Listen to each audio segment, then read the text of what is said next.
Am I the asshole for not wanting to name our son after my wife's dead brother? So I was directed here upon the advice of a friend after this issue escalated to a huge argument approximately 3 hours ago that resulted in myself leaving our home to go to a buddy's house. I am still here and unsure about how to resolve things with my wife. Myself, 28 male, and my wife, 26 male, I'm assuming female, have been together for 10 years and married for 4 of those. My wife is pregnant with our first child, a boy, and she is due in early July. Now on to the issue that has arisen. My wife wants to name our son after her brother, who passed a little over a year ago. Her brother, we'll call him T, was her only sibling, and they were very close growing up, as they were only 2 years apart. However, her brother was not the most pleasant person. Her brother was a drug addict starting from age 14 to 15. He stole from everyone around him, including myself and my wife. He was abusive to everyone, including his partners and his child, and he served several years behind bars. T was also abusive to my wife and her parents. He had a stay-away order from our home because he broke in while we were away and stole our TV, also my wife's jewelry box, and one of my hunting rifles. T passed last year in April from a drug overdose, and it affected my wife very deeply. It was her first major loss that she has suffered, and she still attends therapy to help cope. When we found out that we were having a boy, she immediately wanted the name to be T's name. I heavily disagreed, and I've offered many replacements, other family names like her father or grandfather's, but she will not budge. She wants our son to have the exact same name as her brother, first and middle. She's even gone so far as to say that if we name him something else, she will have it changed or only call him by T. My final straw was when my wife ordered a blanket with T's name sewn into it for our son. I blew up, and I told her that I was not naming our child after a drug addict who took advantage of everyone around him. My wife blew up at me. She screamed at me to leave, threatened to call the police if I didn't, and she called me a piece of shit for talking about her dead brother like he was trash. I did leave. I told her that I would attempt to speak to her again about this once we had both calmed down, and I apologized for speaking about T in a negative way. I'm getting calls non-stop from her family, calling me names for speaking about T and not wanting to honor him by naming our son after him. My family is on my side, her family is on her side, and my friends are split on the matter. So Reddit, strangers on the internet, I need your opinion on if I am indeed a massive asshole for not wanting this name for our child. In the comments, Sniffin says, "Not the asshole. Naming someone after an abusive family member is never a good idea, especially if you both can't agree on it, especially if she wants him to have the exact same first and middle name as him. I could understand one or the other, but both seems like she's almost trying to replace him." OP says, "I've tried to approach that with her, but she is very adamant that she is only trying to honor her brother's legacy. I would be willing to give our son T's middle or first name, but she is refusing. She wants both, and she is a force to be reckoned with. A petty part of me wants you to ask her why her brother's legacy is more important than her actual child. Don't you and your wife want your son to have a clean slate? Why put the burden of someone else on a newborn child like that? I get the phrase, although I don't agree necessarily, do not talk ill of the dead, but you also shouldn't angelicize the dead either. Imagine when your kid can talk and he asks who he's named after. Well, son, you're named after your drug addict uncle. Can I have a story about him? Ho! This one time he needed money for drugs, so he broke in and stole our TV. Such an incurable trickster, that one. Oh shit, the accent break. It's giving Trisha Paytas's Tavern. Welcome, traveler. Like, what the actual fuck? Can you imagine what that could do to the psyche of a child? He should have the chance to determine his own identity. If your wife wants to honor him, there are better ways. Your son is not a replacement or a chance of redemption for the failed life of her brother. This is not a unilateral decision. A beggy chooser says, "Not the asshole." I don't know why no one brought this up already, but naming their son the exact same name as her brother, he's gonna grow up in the brother's shadow. I really hope that your wife and her family don't try to use your son as a replacement for the person that they lost. OP says, "That's what I've worried about, considering that she wants the first and middle name. Our son wouldn't have the exact same name as T. T's own son was not even named after him, so I also worry how it would affect the relationship between the cousins. When friends, potential employers, etc. Google your son's name, they will get all the stuff about his uncle and think that he is a drug addict. It sounds like your wife needs grief counseling to deal with her brother's death. My brother died recently. If my wife and I have a son, that son's name will be his middle name. Is that something that your wife would agree to? Kids should have their own identities, not the asshole." OP replies, "I would be fine with his middle name or first name, but she wants both. I have tried numerous times to find names that she likes to pair with either of those, but to no avail. She wants our son to have the exact name as her brother, but the last name will be the same anyway, since I took hers when we got married." This is just so gross. I don't know. I'm getting real gross vibes from the wife in this one. I don't like her at all, trying to get this unilateral decision. I think she has a lot of trauma that she needs to work through, and there's a lot of work that she refuses to do. I'm laughing because it makes me so uncomfortable, because it's so obvious that she is a problem and needs help. Because absolutely, this is a unilateral decision that she's trying to make. The name is a 2 yes, 1 no situation. It's an outright no from OP, and she doesn't even realize that the first and middle name will tie to the criminal history is so messed up. I don't think that you're the asshole at all, OP. I think that she is currently unstable, needs some help, and I do potentially see a divorce in your future because this is a hill that she is willing to die on, by the sounds of it. And now, onto the updates. Hello internet humans. Not sure if any of you remember my first post a few months back, but I just logged on and saw that I had a few messages, so I figured that I would post an update. Sorry in advance for the length. So if you recall in my first post, my wife and I were expecting a baby boy in early July, and our conflict was occurring over my wife wanting to name our son after her late brother. We got into a huge fight, some names were called and some threats were made, and I was led to this subreddit to ask for advice and opinions of internet strangers. Well, a week after the post, I sat down with my wife and we had a very long and very difficult conversation. She broke down and admitted that she was struggling more than she let on with the loss of her brother, and she told me that she felt uncomfortable talking to me about it due to my feelings towards him and how he lived his life. I was devastated to say the least. I have never felt like such a horrible partner. I was selfish, I failed to see him as anything more than his mistakes, and I failed to support my wife through his death.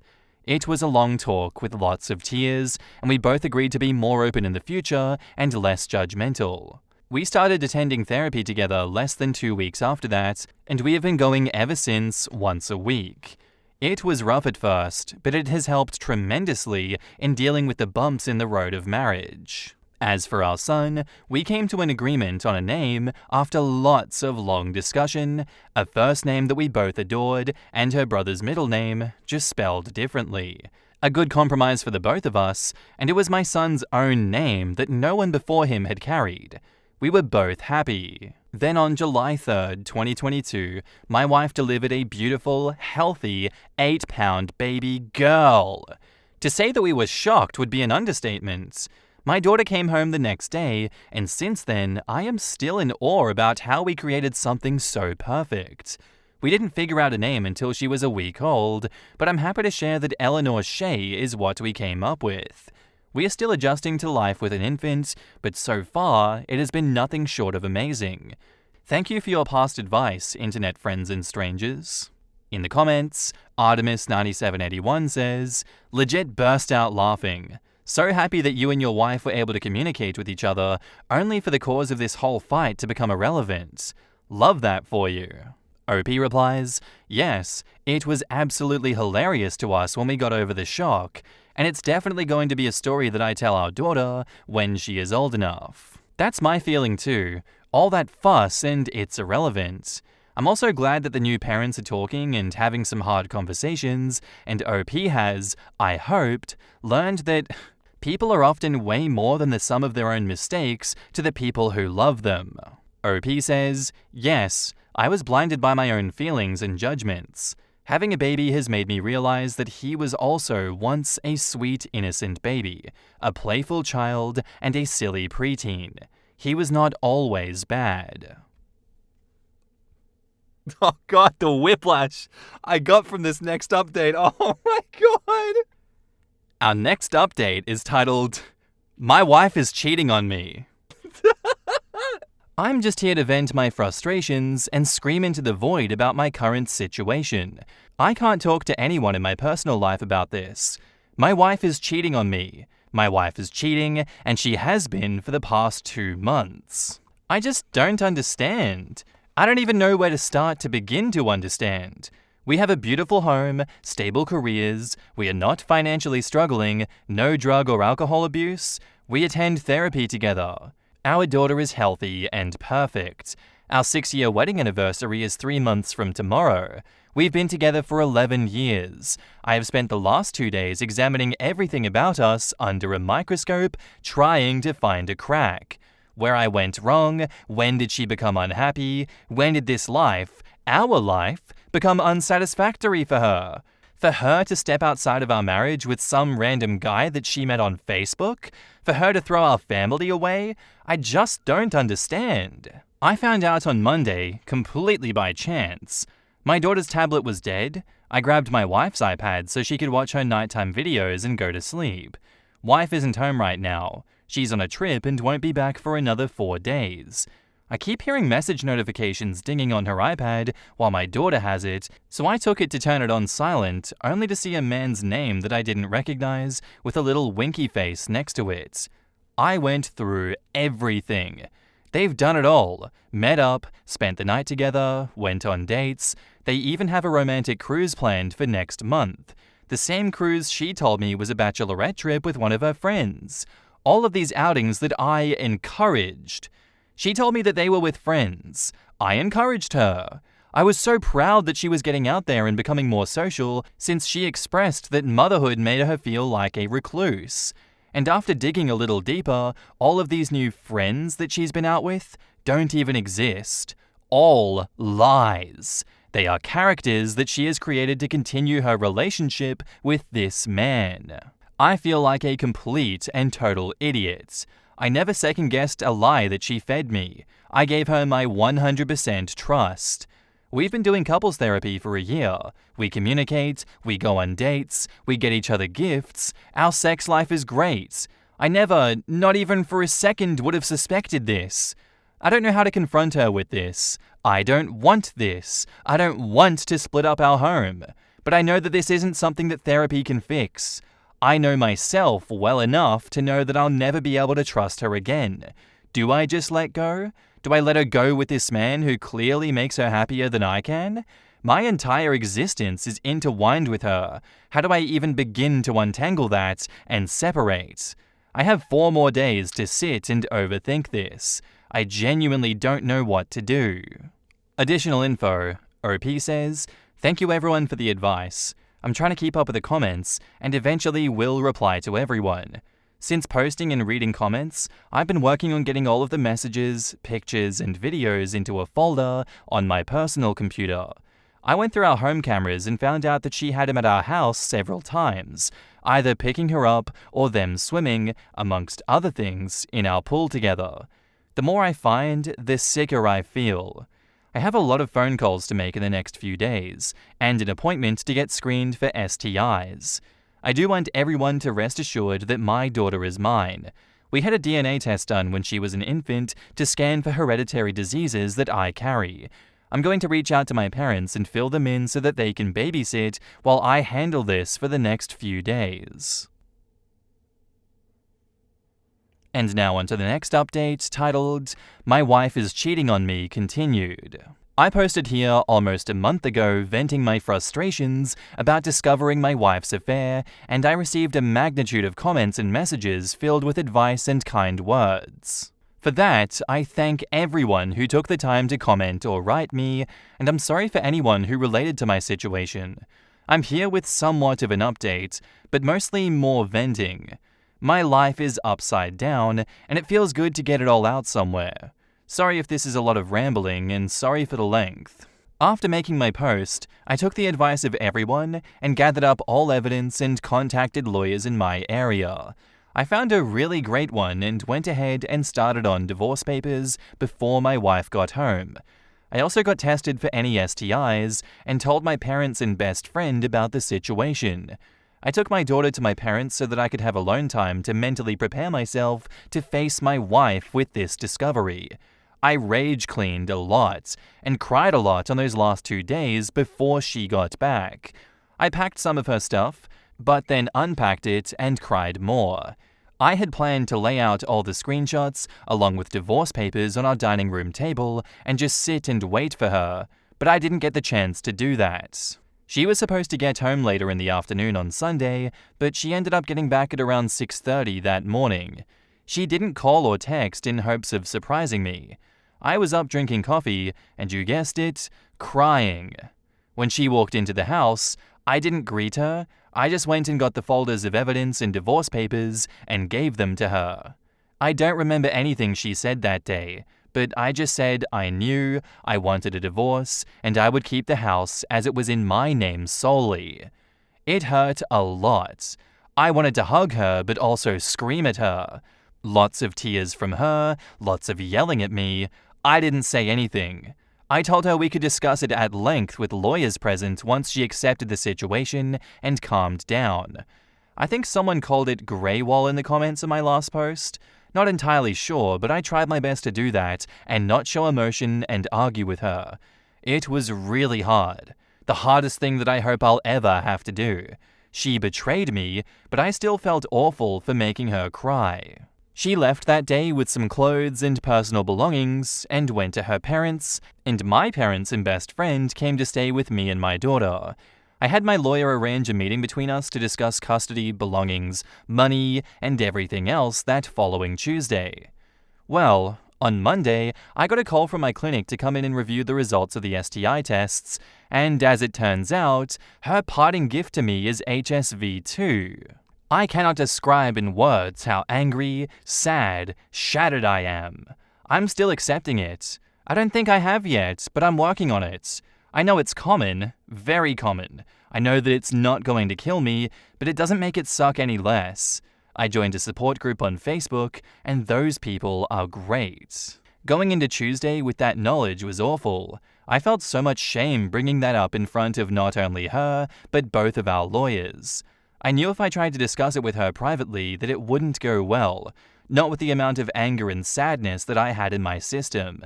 She never apologized. She was a different person that day. I felt like I was looking into the eyes of a complete stranger. No emotion whatsoever. Divorce-wise, everything is cut and dry.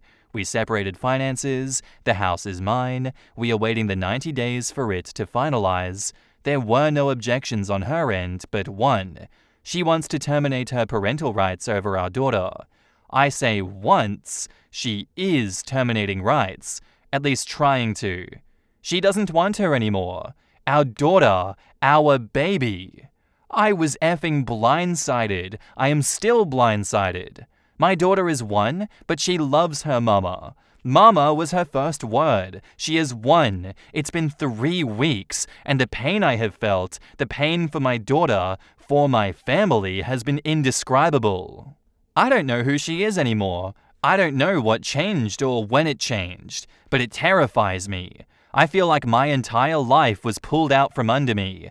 I haven't talked to her, per lawyer's advice and my own fear of what I would say. She hasn't seen our daughter. She told me that day that she didn't want to. She didn't want any pictures from our home, any memories, just her clothes and electronics. I don't understand any of it. I don't think I ever will. We have to go to court for her petition to terminate rights, and I don't want to look at her.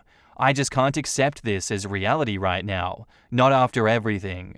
I'm trying as hard as I possibly can to keep a positive outlook on everything and be strong for my family and my baby, but this has been so hard. I hope a year from now, I can look back and say that I survived that. But right now it feels impossible to even see next week. I don't want to off myself, so don't take it as that. I'm just emotionally, mentally, physically demolished. Absolutely demolished. And now onto our final update, titled, This is a Happy Update. Hi there. For anyone who has messaged me and the loads of comments I've received regarding my past venting on this account, apologies first off. I genuinely kinda forgot that I had it. I'm not much of a Reddit guy, but I've been getting into TikTok lately and saw a video about a super depressing Reddit story and remembered my own super depressing Reddit story. It's been around 8-ish months since I posted here about my upside down situation, and a lot of people have messaged me in that time wanting to know how I was and what unfolded, and I really appreciate you strangers for all the kind messages. It genuinely means a lot, and I'm sorry that I haven't replied or anything. My life has been such a whirlwind these past few months. It's hard to believe that it was that long ago. To sum up the sad stuff, first off, my divorce was finalized without any hiccups or holdups. I'm still in the works of trying to sell our old house, but in the meantime, we moved to a new state. My ex is still in the process of petitioning for termination of parental rights. I've only seen her 3 times since moving, and it has been to fly out for court. I was granted temporary full custody in the process, per her request and suggestion, and she was not mandated any visitation and has denied any offer of it. She has not seen my daughter in 7 months. She has requested not to. I don't know what else she's been up to, or if she's still with her boyfriend or not. Since the divorce, it has been in the best interest of my mental health to keep the contact as minimal as possible, and she has done the same. I have offered many chances for her to visit with my daughter, whether it be a video call or flying out, and before we moved, I asked weekly, but it was always a no. Her parents still video call with my daughter, and we're hoping that they can fly out over summer and spend some time with her. They've been cut off by my ex as well. I'm not sure what changed, but I can't change it back, and I'm accepting it mostly. I wish her well in all future endeavors. Now for the happy stuff that has happened. Firstly, I am a proud Arizonan now. I never saw myself moving here, but we have loved it so far. My parents packed up and came with us, and I don't think that I've ever seen them so happy. My daughter is doing amazing.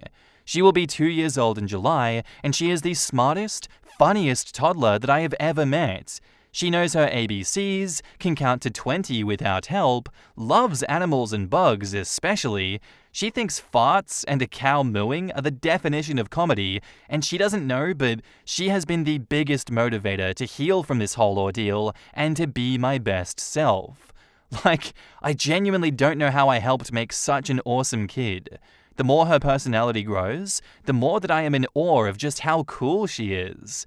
I could talk for days about her, so I'll cap it here before this ends up being a Harry Potter-length post. As for myself, I'm in therapy and have been throughout these 8 months, and I'm in such a better headspace. I'm working on getting back on top of my mental health, as I did put on about 30 stress pounds. I'll get there eventually, but I'm not sweating it too much. I have not dated or tried to. I don't think I will anytime soon. I've adjusted to being a single parent pretty okay for the most part. I credit that to my family and friends more than anything, because they've been a huge support system through this. There are still really hard moments that have happened, and I know that there are more to come, but I'll roll with it, just as I have this, and hope to come out on top. This is not the end of the world for me, even if it feels like it in the moment. The sun will rise tomorrow, birds will chirp, and all will be well. Thanks to my therapist for that. Those 2 sentences have helped me immensely. Sorry this ended up being so long. I really should pick up journaling, maybe a blog or something, but thank you again to everyone who took the time to give me advice in the hardest time of my life.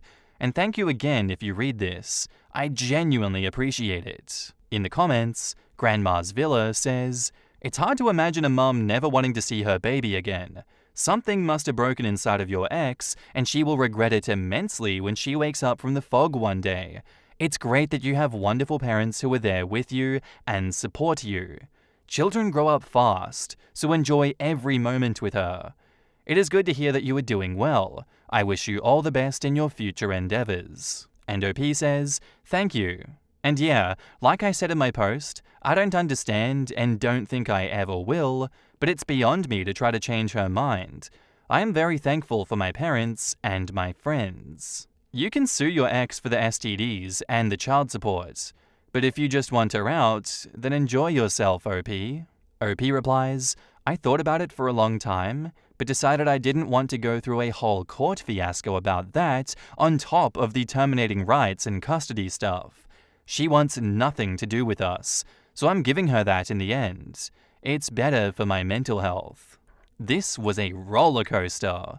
I went from, oh yikes, there's definitely unresolved grief there. Oh yay, they're communicating. She was cheating?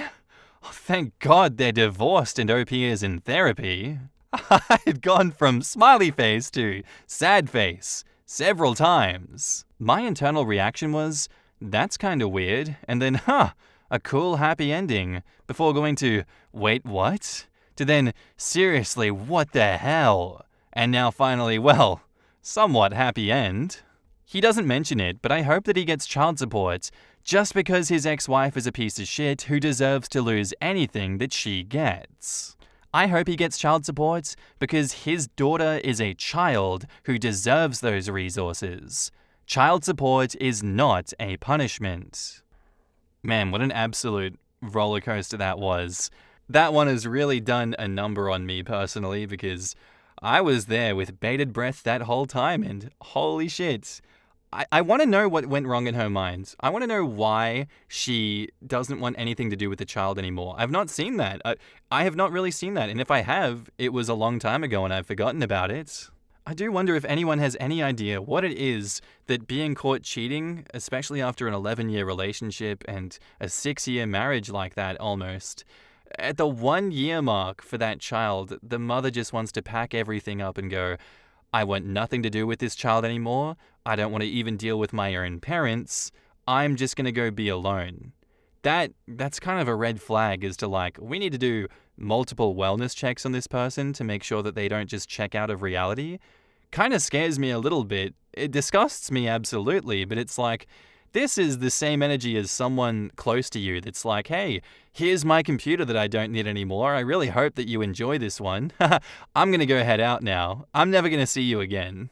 Anyway, that's my waffling. That's my headcanon speculation. I do want to know what you guys think of this one down in the comments below. I accidentally caused a war between my family and my brother's wife's family with one innocent text message. So my brother's wedding happened 2 days ago, and it turned into complete chaos, which I know even though I wasn't there. You might wonder why I didn't attend the wedding if it's my brother's. Well, it's because of his wife's family. He did send me an invitation to the wedding because he wanted me there, but his fiancée told him that I couldn't attend because I had a boyfriend. You might be confused, but I'm a man, a bisexual man to be exact, and I have a boyfriend who I wanted to bring to the wedding. She said even though she doesn't have a problem with that, and he doesn't have a problem with that, her extremely religious parents who already forced her to do the wedding in a church would most likely banish us from the wedding and cause trouble between our families. After she told him that, my brother told me that I couldn't attend the wedding and told me why. You might think that I was angry, but the truth is that I was relieved. I hate going to big events with lots of people because of my social anxiety, and I already was used to not being able to attend certain events because of my sexuality, so it was nothing that I haven't heard before. So at the day of the wedding, I stayed at home with my boyfriend. It's worth mentioning that my parents actually didn't know that I wasn't attending the wedding. I was chilling at home clubbing with my boyfriend when I suddenly got a text message from my parents asking me where I was because they couldn't find me at the wedding party. I told them that I wasn't attending the wedding and asked if my brother hadn't told them anything. They said no and asked me what happened. I didn't see any reason to lie, so I sent them a text message telling them exactly why. Now, I have to admit I don't exactly know what happened after I sent them this message because they read it but didn't reply. And why do they care in the first place? They didn't notice that I wasn't there before until the wedding was already over. They only noticed when the wedding party had started. However, apparently my parents talked to my brother about it, and all of a sudden, my absence was the main topic of the wedding party. From what I heard, two fronts formed. On the one hand, my parents and the rest of the family against the family of my brother's wife, and apparently, he as a husband now felt compelled to take her side and tried to argue in her favor. It's crazy to think that I was just sitting at home living my best life with my boyfriend while all of that shit went down at his wedding.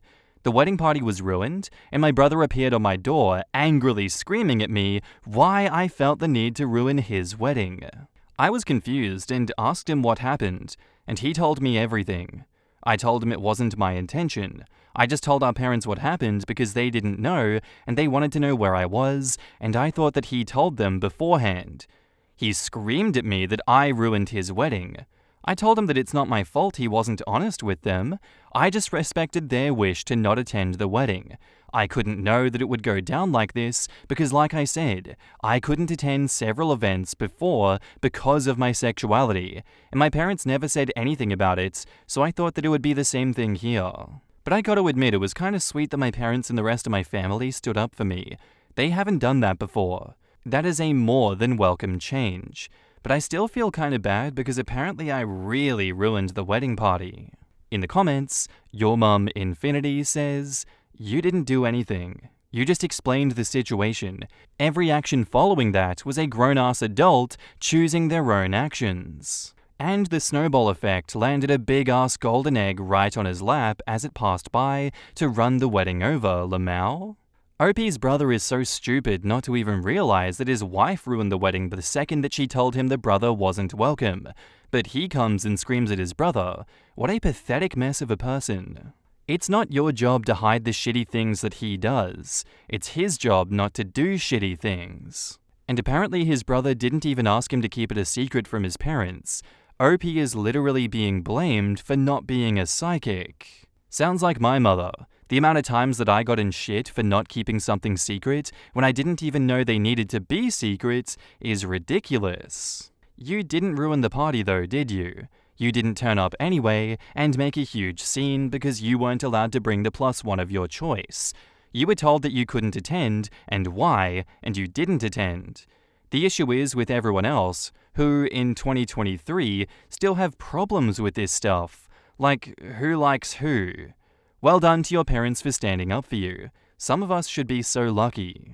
OP definitely didn't ruin the party. The bride and her shitty family did by making sure that he wasn't invited over his nonsense reasons. It's really amazing how allergic some people are about accepting blame for their actions, isn't it? And now, onto the update. I didn't think that I'd give an update, but many interesting things happened. So after my brother's visit, his wife and him went on honeymoon, and the way the wedding party went might have been even worse than I imagined. What happens now is incredible. When I said in the main post that two fronts had formed, I only meant that metaphorically, of course, but it's no longer that.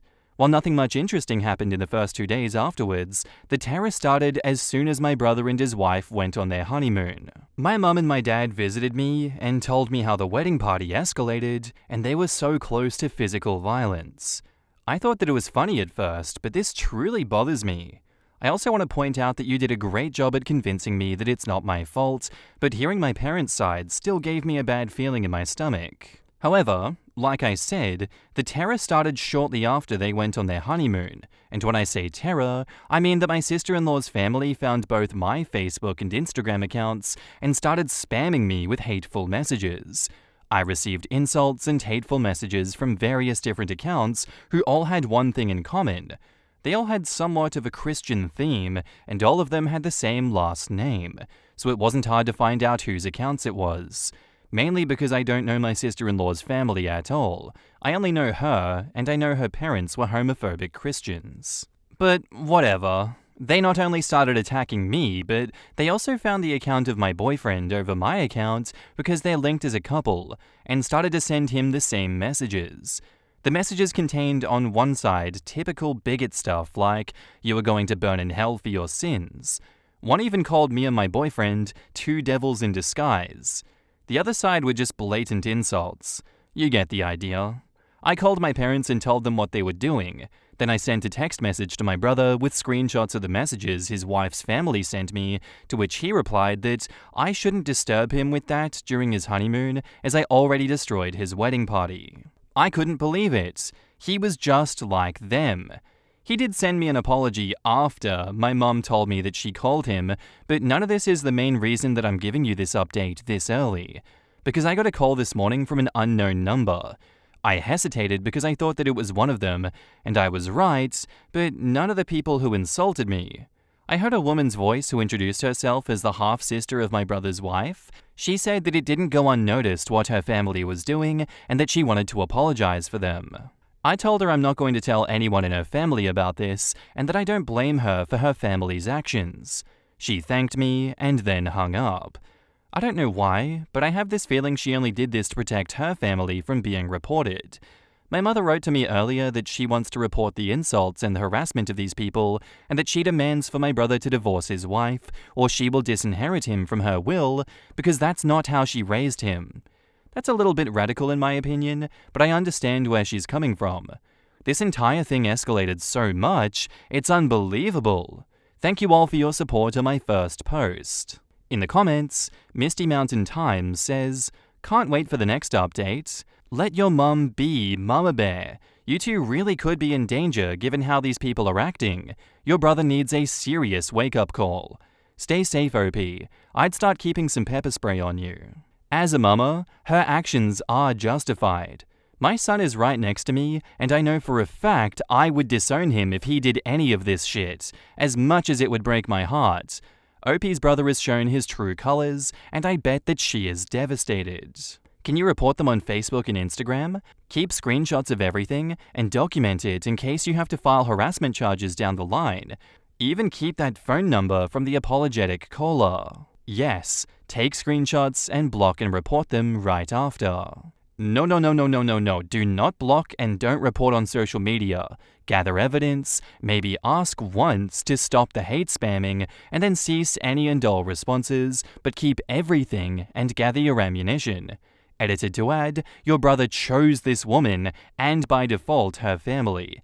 You were quite literally just existing and living your best life when this unfolded. You did not choose this.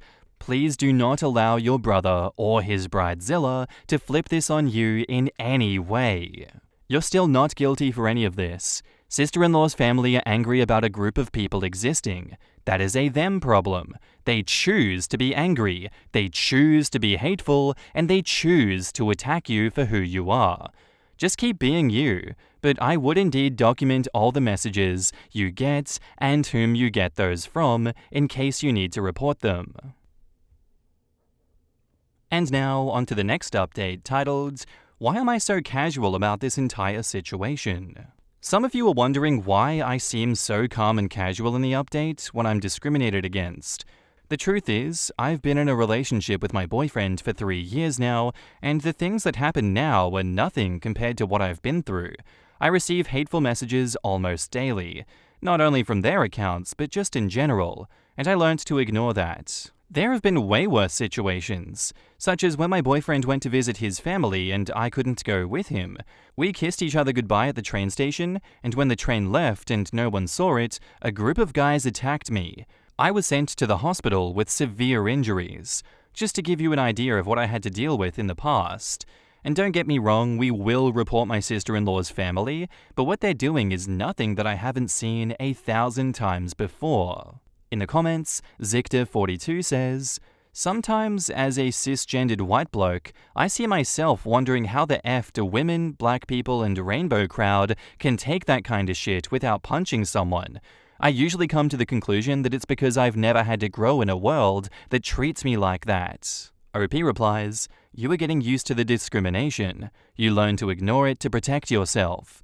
If you'd always let those things get to you, then you wouldn't survive for long. It's a coping mechanism." Did they at least catch the guys who beat you up? Are there hate crime laws in your country? OP says, "Yes, there are. Luckily, however, I never pressed charges because I couldn't remember any of their faces. I was busy protecting mine." Update 2. It's been a few days. First of all, me and my boyfriend are fine. Luckily for us, they didn't go any further than their text messages. My mum filed a report against them. I don't know the current situation about that, as I haven't filed the report myself. The reason I update you is a different one. First of all, one person in my sister-in-law's family is actually going to testify in my favor against her family. It really takes courage to do so. It's the same person that called me in the last update. Somehow they found out that she is into women. No reason to hide it anymore. However, she said she's fine and is going to stay at a friend's house. I have so much respect for what she does. Imagine the strength you need to testify against your own family. I now feel bad for assuming that she only called me to save her family from being reported. More importantly, what is the current situation with my brother? Well, my mum talked to him and told him to leave his wife or she will disinherit him from her will. He decided to stay with his wife and my mum made her threat come true. He is no longer in her will. My father did the same. When I visited them, I also told them that I wish that this entire situation went different. They assured me that it's not my fault, but I feel like if it wasn't for me, then my family wouldn't be ripped apart like this. I haven't talked to my brother since then. My boyfriend feels similar. He also told me that he kind of feels responsible for all of this chaos. I assured him that it's not his fault, but honestly, I wasn't even sure if I could say this in my position. On the other hand, it was my sister-in-law's family's bigotry that ruined everything, and everything would have been fine if I could have just attended. But now it's time for me to grow distant to this situation. We'll see what the report will do. I followed your advice to document everything. The insulting and harassing messages continued until 2 days ago, so I have much to say about them. Unfortunately, homophobia is still very much normalized in our society. I already said it in a post in my profile, but the reason that I'm so calm and casual about the situation is the simple fact that I'm used to situations like this. They don't get to me anymore. If I let any insult get to me, then I wouldn't make it for a long time. It is a coping mechanism. I've been into situations where I was sent into the hospital because I kissed my boyfriend in public, so insults and harassment like theirs is nothing that I haven't seen before.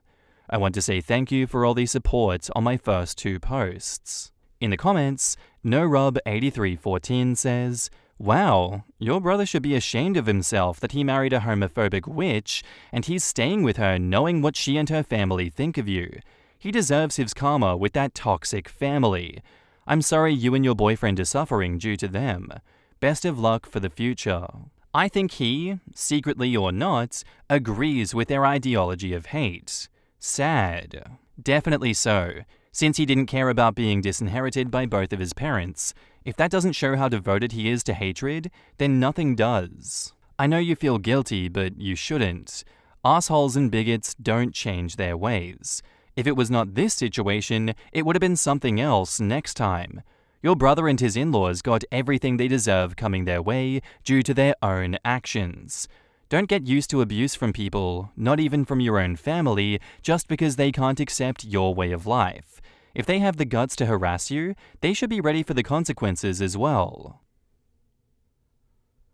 And now, onto the final updates.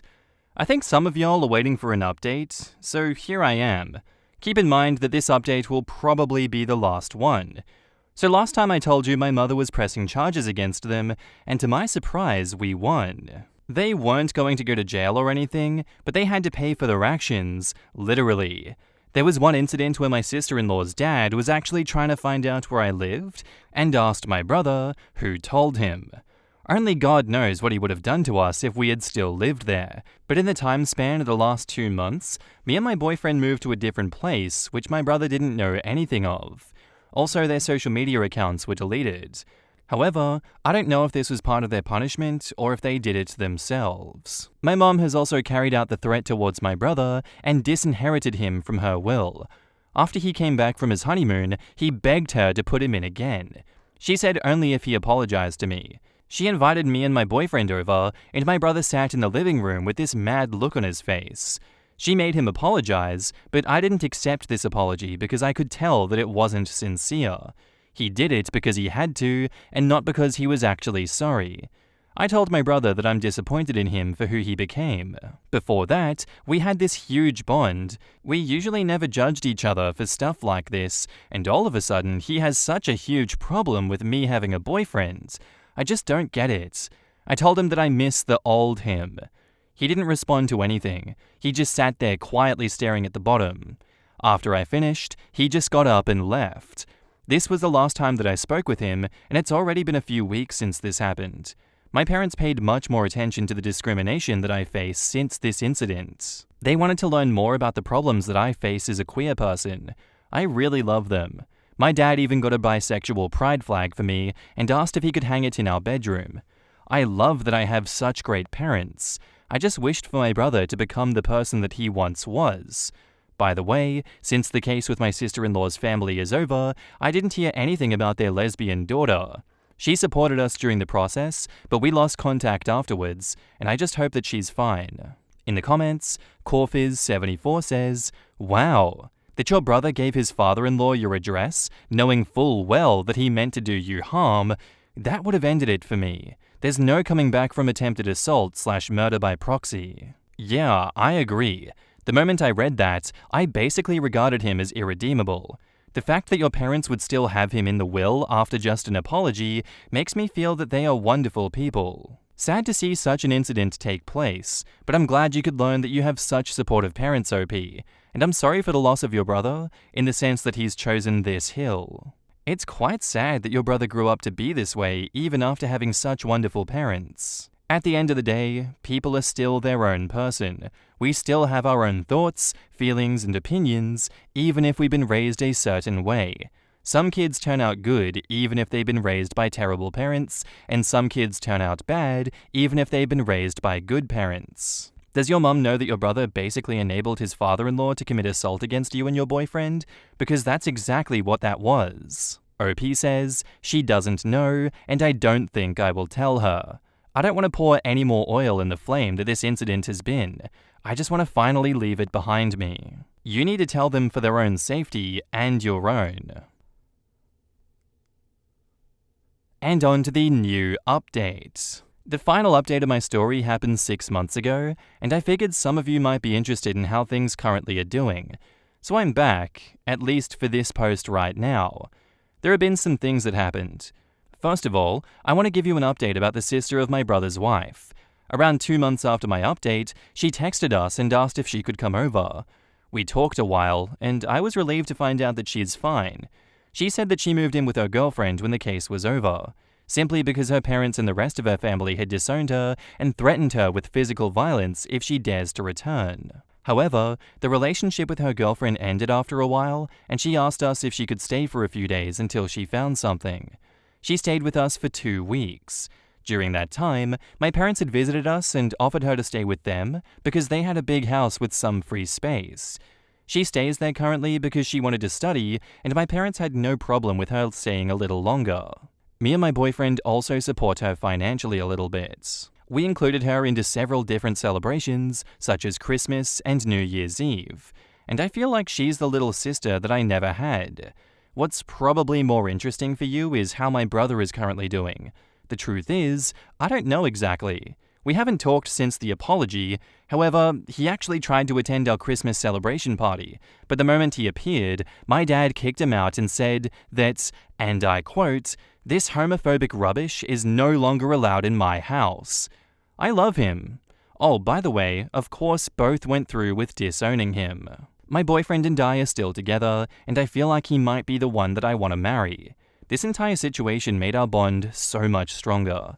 I plan on proposing to him, but there are so many ideas floating around in my head for the proposal that I can't really decide on which one. Also, the social media accounts of my sister-in-law's family have disappeared entirely. All of them. But I assume they already made new ones under a new name.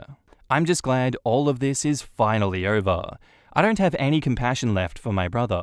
I just wish that he had never developed this way. Everything that happened to him, he brought on himself. If you guys want, I can update you when I'm engaged. Thanks for reading, and wish you all the best. In the comments, Valuable Pace 1904 says, Be sure to also hire security at your future wedding in case your brother, his wife, and his in-laws try to boycott it in any shape or form if they somehow find out where it'll take place. And OP says, I never thought about that, but true. If someone would try to do something like this as revenge, then it's them. I will keep this in mind. From all this chaos that your brother, his wife, and in-laws cause, at least something good came out. Helping another person. I'm glad she came to you guys. A safe place to be and have support. Those people are the worst hypocrite assholes in this world, acting like they are saints. Live your best life and leave the haters behind.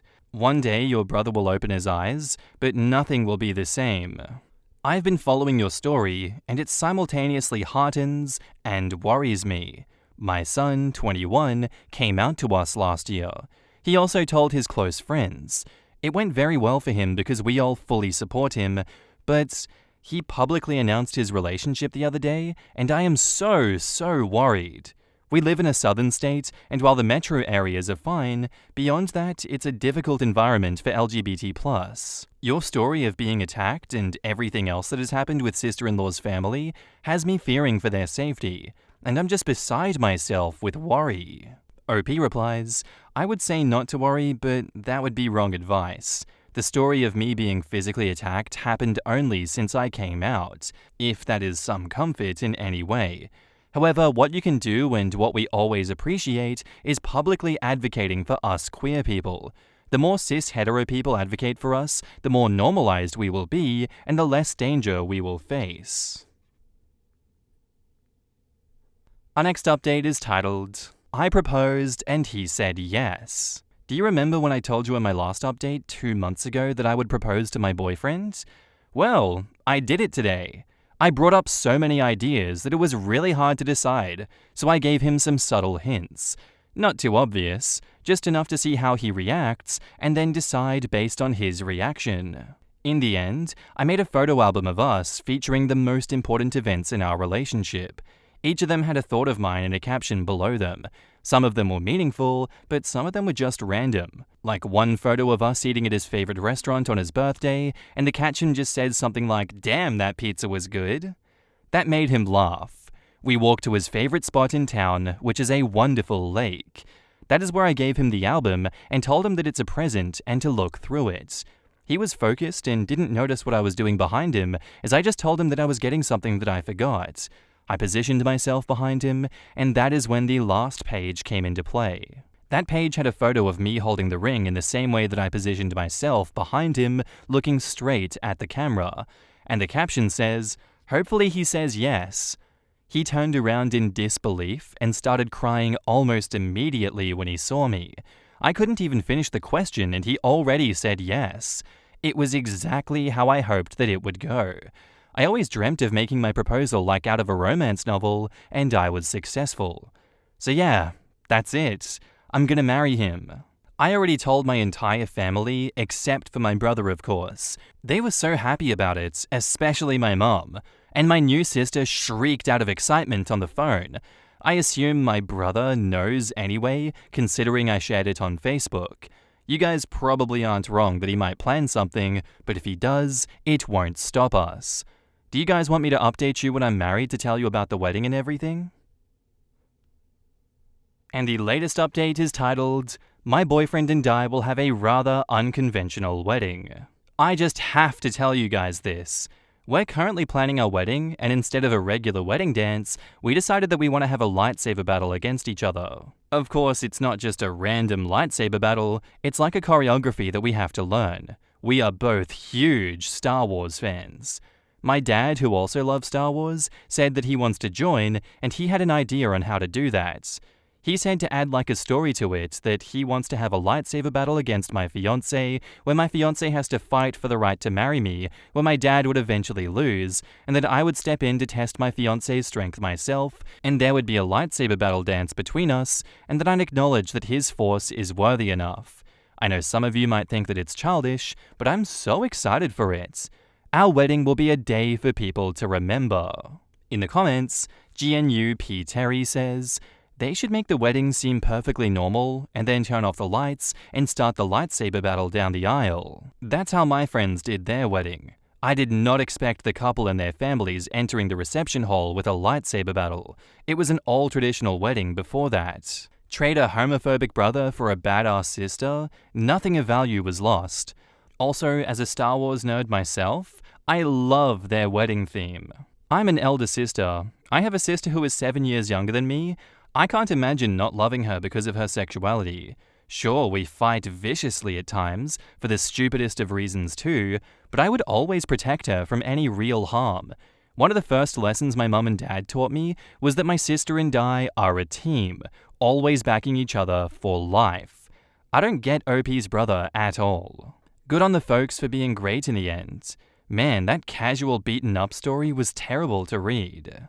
And he said it as a throwaway line, as if that's just a normal thing to happen.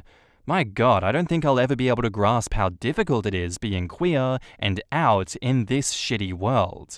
Why the F do people care who other folks love, what they do in their bedrooms, or even what they want to be? Just let people be. How is anyone else's freedom impeding your own? My husband of 20 years is cheating on me with our son's 18-year-old girlfriend. I'm going to use pseudonyms for anyone that I reference in this post. I, 41 female, am a stay-at-home mum. My husband, 48 male, who we'll call Paul, works in finance. We've been married for nearly 20 years. We have 2 kids, whom we'll call Eric, our 18-year-old son, currently a senior in high school, and Mary, our 15-year-old daughter. They are both the lights of my life. My marriage with my husband has grown somewhat stale over the years for a myriad of reasons, such as his work schedule and how I've aged poorly since we first met. Our son Eric has a girlfriend, 18 female, whom he's been dating since they were freshmen in high school. We'll call her Amy. Eric absolutely adores Amy. She's his first love, and she's someone that I've always considered as family. This makes the whole situation emotionally excruciating for me. Last week, I inadvertently saw my husband's phone screen and got a glimpse of a text thread between my husband and Amy, our son's girlfriend, and I read what looked like a message of her telling him that she misses sucking his cock. I froze in place in complete disbelief. I spent most of the day convincing myself that I must have misread what I saw. However, I didn't misread it, because over the last several days, I discovered a file on his computer filled with tons of BDSM porn. He clearly has a porn addiction. He also has saved photos of Amy from her Instagram on his computer, although they weren't inappropriate. She was fully clothed. It was still the proof that I needed to confirm that I wasn't going crazy. I also looked at his phone during opportune moments and saw more of their interactions. I wish I had never looked. They were filled with mean, horrible things said at my expense, with him constantly comparing me to her. He would call me fat and old, among other things, with Amy laughing. I've always had hunches or paranoid feelings that Paul had been cheating on me, but never in a million years could I have fathomed something like this. Last month, I found a thong in our bedroom that I know wasn't mine. I turned a blind eye to it, being naive and acting like it was maybe our daughter's, even though that made zero sense. Not only is he cheating on me, but he's betraying our son. I'm completely devastated. I don't even think words can adequately describe the dread, anger, and shock that I feel right now. I am totally overwhelmed on how to handle this, because obviously action needs to be taken, but I'm terrified of what kind of psychic blow this will be for my son. I have no idea how to even broach this completely effed up topic with him. I wouldn't wish this predicament on my worst enemy. I can't even believe that I married this scumbag in the first place. And then my mind started to race, realizing that I started noticing specifically unusual behavior from him around the same time that Amy turned 18. Was he waiting for her to turn 18 before pursuing this affair? There are so many layers to all of this, and I am completely paralyzed with fear and dread about it all. None of it makes any effing sense. How did this happen? Am I that much of a stupid idiot that I let all of this happen under my watch? Eric adores Amy, and the thought of revealing this sickening truth to him terrifies me. The impact on his young heart and mind could be devastating. My heart aches for Eric and Mary, who are completely innocent bystanders. I haven't confronted my husband about this because I'm frankly scared of the domino effects. I don't know who to turn to about this. I shared my story not for sympathy, but in search of understanding and perhaps advice from those who might have had to grapple with deep betrayal. Thank you for listening. In the comments, just a normal chat says, "Your husband is a piece of work scumbag, the lowest of the low. Unfortunately, you'll have to tell your kids one way or another as you file for divorce. Your sick husband has been grooming her?" Husband had known this girl since she was about 14, freshman in high school. Absolutely disgusting, and there's no way that grooming didn't happen. This, tell the parents, because he's been grooming a child. You need to tell the parents, police, and sadly, you need to tell your son. This girl is a victim of a predator. That creep belongs in jail. Do not tell the parents until you have a lawyer and have served your husband, period. And get screenshots and any evidence you can before you do anything. For sure, he will be deleting everything as soon as he knows the jig is up. Maybe install hidden cameras. I agree 100% get some hidden cameras. You're going to want as much evidence as possible for your divorce, and also telling the girlfriend's parents. OP says, "One thing that is dawning on me harder than ever now is the trust issues that my son will inevitably have going forward in future relationships. The amount of rage and anger that I have towards my husband can't be described in words." Your rage is justified, but you have to set it aside for now. You have to focus on gathering the evidence, contacting a lawyer, and following all of the suggestions that people have made. Anger can wait. Bury it for now, and once you, your kids, and Amy are physically safe, hate him and make his life miserable for the rest of his life. Also, as a side note, the whole "your body is aged poorly" / "you're fat" thing is total bullshit. Your looks and body have nothing to do with any of this. Your husband is a predator. There is nothing biological about wanting to have sex with barely adult women. Most people date and have sex with people their own age. And another point, when my ex cheated and I was single at 40, I joined Tinder and had like 500 likes within a week or two, and I was 40, 270 pounds at 5'8". Men don't care.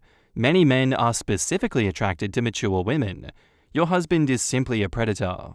Oh God, I am so sorry. Firstly, a few times, you've implied that you're in some way responsible for this.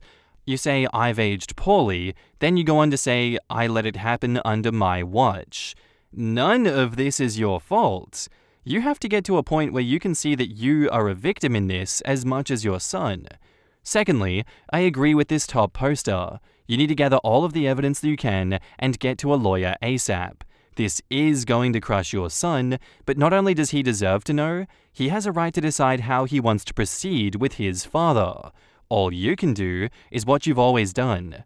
Be his mom, support him, love him, and comfort him. This is not going to be easy, but you need to start getting practical before you start getting mad, if you're not already, and get that predator out of your house and away from your daughter's friends too. I wish you all the luck in the world, and again, I am so sorry that you are facing such a horrendous battle. And now, onto the updates. My brother connected me to a very tough junkyard dog-type lawyer. I saved screenshots of all of his conversations with Amy. I was only able to get the last 3 months from iCloud.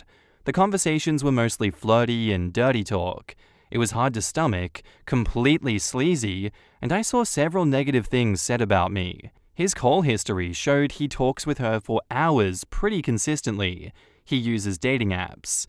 I took screenshots of his profiles and all of the active chats that he has with his matches. It's very clear that he uses a filter to seek out girls who are 18 to 22 or so. I copied all of his files from the computer. He goes on sex chat rooms and forums, and he spends a ton of money on OnlyFans. I rummaged through every possible hiding spot that I could think of in the house. He had various toys, blindfolds, cuffs, lubricants, etc. He also had different outfits which looked like a girl's Catholic uniform and a French maid type outfit too. I picked up Eric and Mary from school and we all drove to my brother's. They were able to sense that something was awry when I picked them up. I delicately told them the entire situation, and I broke down crying. Mary had the most anger, even more than Eric. I met with Amy's mother and I told her everything. She confiscated Amy's phone and gave me the entire chat log. It only dated back like 3 months ago on my husband's cloud, almost as if they both deleted the messages at the same time. She told me that Amy sobbed when confronted. Amy basically told her mother that she will never understand and that she and him are in love. I don't want to get into too many details with what else she was saying, but suffice to say, it's very easy to assume that my husband slowly and methodically became a sage-like figure in her life, making sure that she felt that she could rely on him, and he took advantage of the fact that she came from a broken home. Amy is also non-stop insistent that their friendship only became romantic and physical recently, and before that, she said that he was more of a friend and a mentor. I confronted Paul over Zoom. The look on his face was scary. He became red and looked so sweaty. He had anger and panic in his eyes. His tone of voice was very defensive and frightening, and he kept yelling the word context over and over again, and that none of that happened. He was unable to speak without constant stutters and intensity. Nothing really made any sense to me. I refused to tell him where I was, and he said that I had no right to take his kids away from him, and then he abruptly left the Zoom. My lawyer is filing for temporary sole custody of Mary and a restraining order. Mary is still the most angry. She's totally furious with her dad and Amy, and justifiably so, of course. Mary is recollecting moments and times that she watched her dad interact with her friends, and she's in knots about it. Eric is very clearly hurting, but he is so strong and level-headed. He wants to see a therapist. The maturity that my kids are showing makes me proud. They don't deserve this at all. We made the authorities aware of everything. I plan on being completely unforgiving and ruthless in this divorce. I'm reflecting on how I've been treated and how it's made me a shell of myself and how I've had a very negative opinion of myself because of him over the last 20 years. I don't want to let this scumbag get away with it. I want to reinvent myself and move on stronger than ever. In the comments, Happy Right says, her poor kids are never going to be the same. They are going to need therapy to move past the disgust and betrayal from someone who was supposed to love them enough not to be a predator around them. Gross. And I'm so glad that she told Amy's parents too, so they could support her and get her some therapy. She's a kid, and someone needs to snap her out of it. OP's husband is an absolute dirtbag, and I hope that she recorded the Zoom between them to use in court. This is such an insane thing to go through, and I'm so sorry. I'm so interested in what his context excuse is, and how he even thinks that it applies. I wonder how Amy will react once she finds out her true loves on dating profiles and OnlyFans. I really hope that she gets the help that she needs because she's been groomed and doesn't realize it yet. Eric might be trying to stay strong because his mother and sister are justifiably losing it.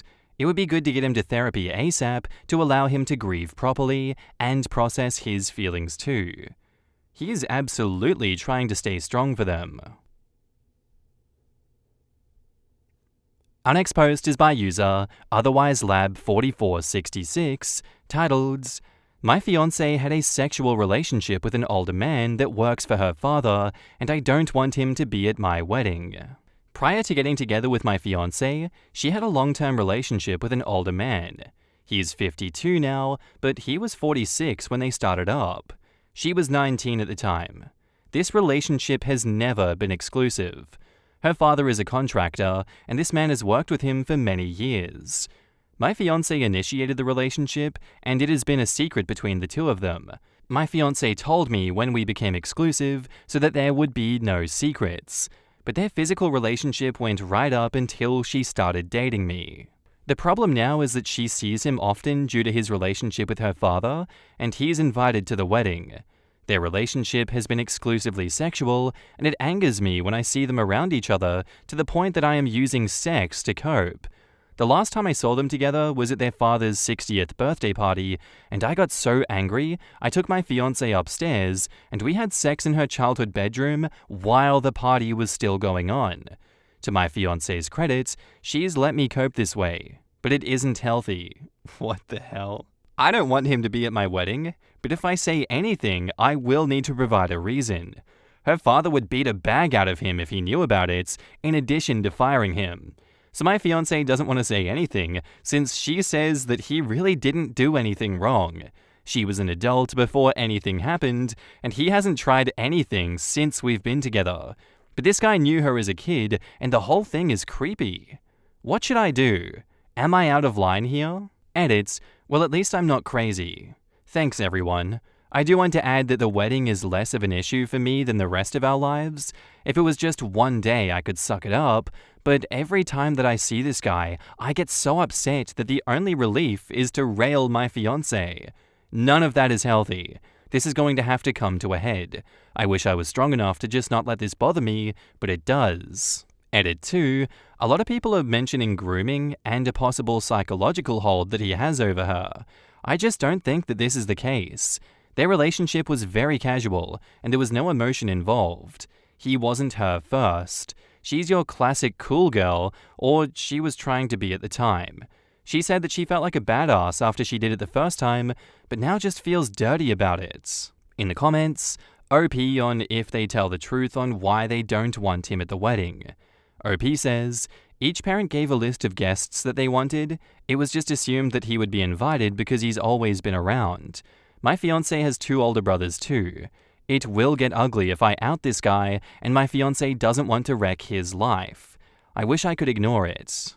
OP, when told not to wreck the guy's life, OP says, I'm not doing that. I could have already and didn't, but I would like to fix it so he's not around my future family either, like when we have kids. I'm just not going to be comfortable with that. OP being told the fiancé needs to come up with a way for the guy to miss the wedding.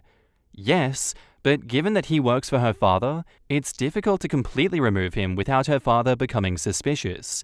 She will do whatever she needs in the end to make me feel comfortable, but I know that she'd just rather close this chapter in her life and be done with it.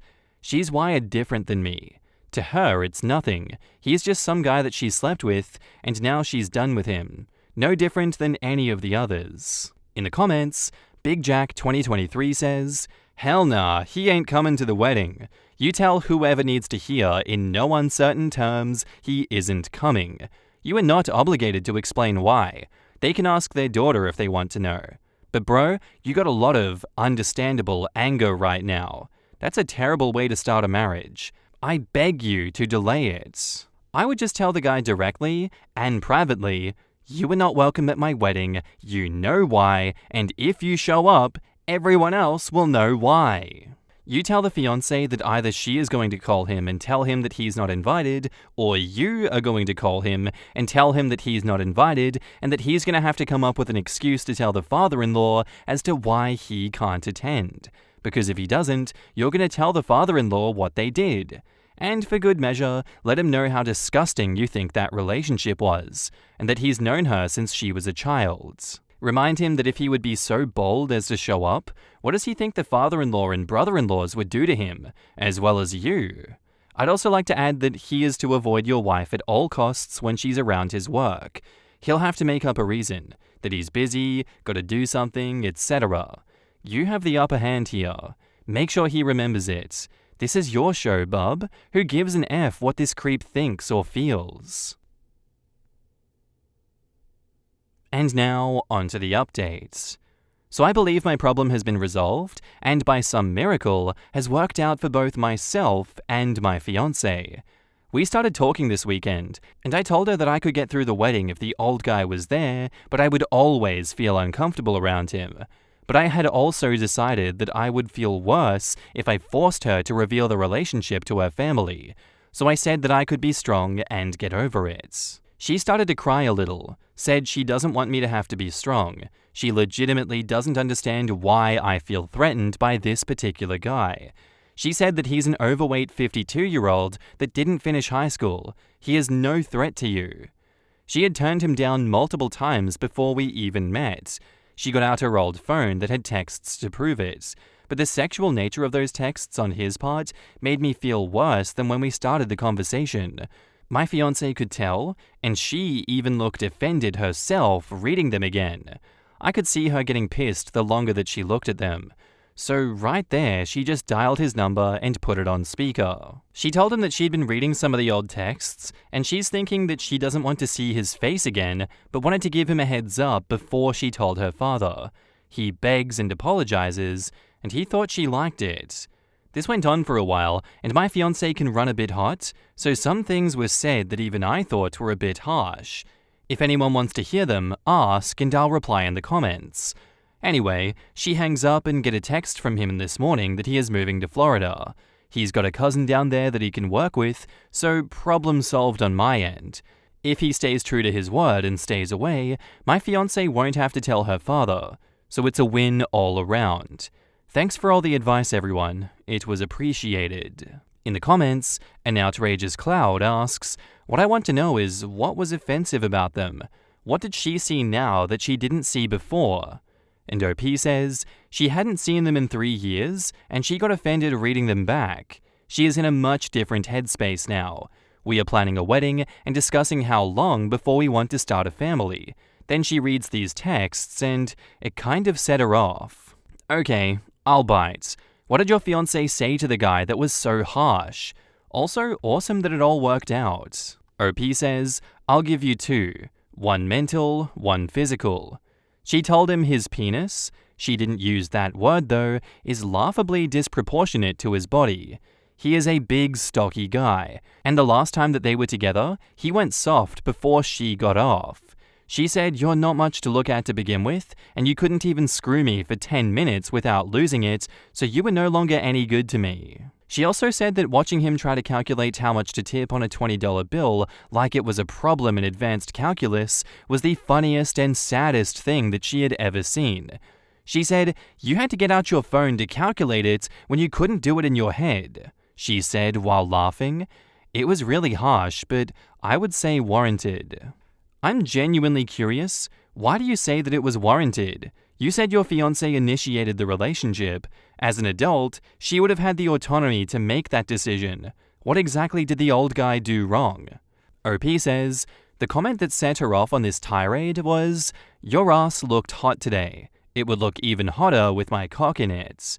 She was grossed out at the time, but 3 years later she was appalled and found it demeaning. So she really let him have it.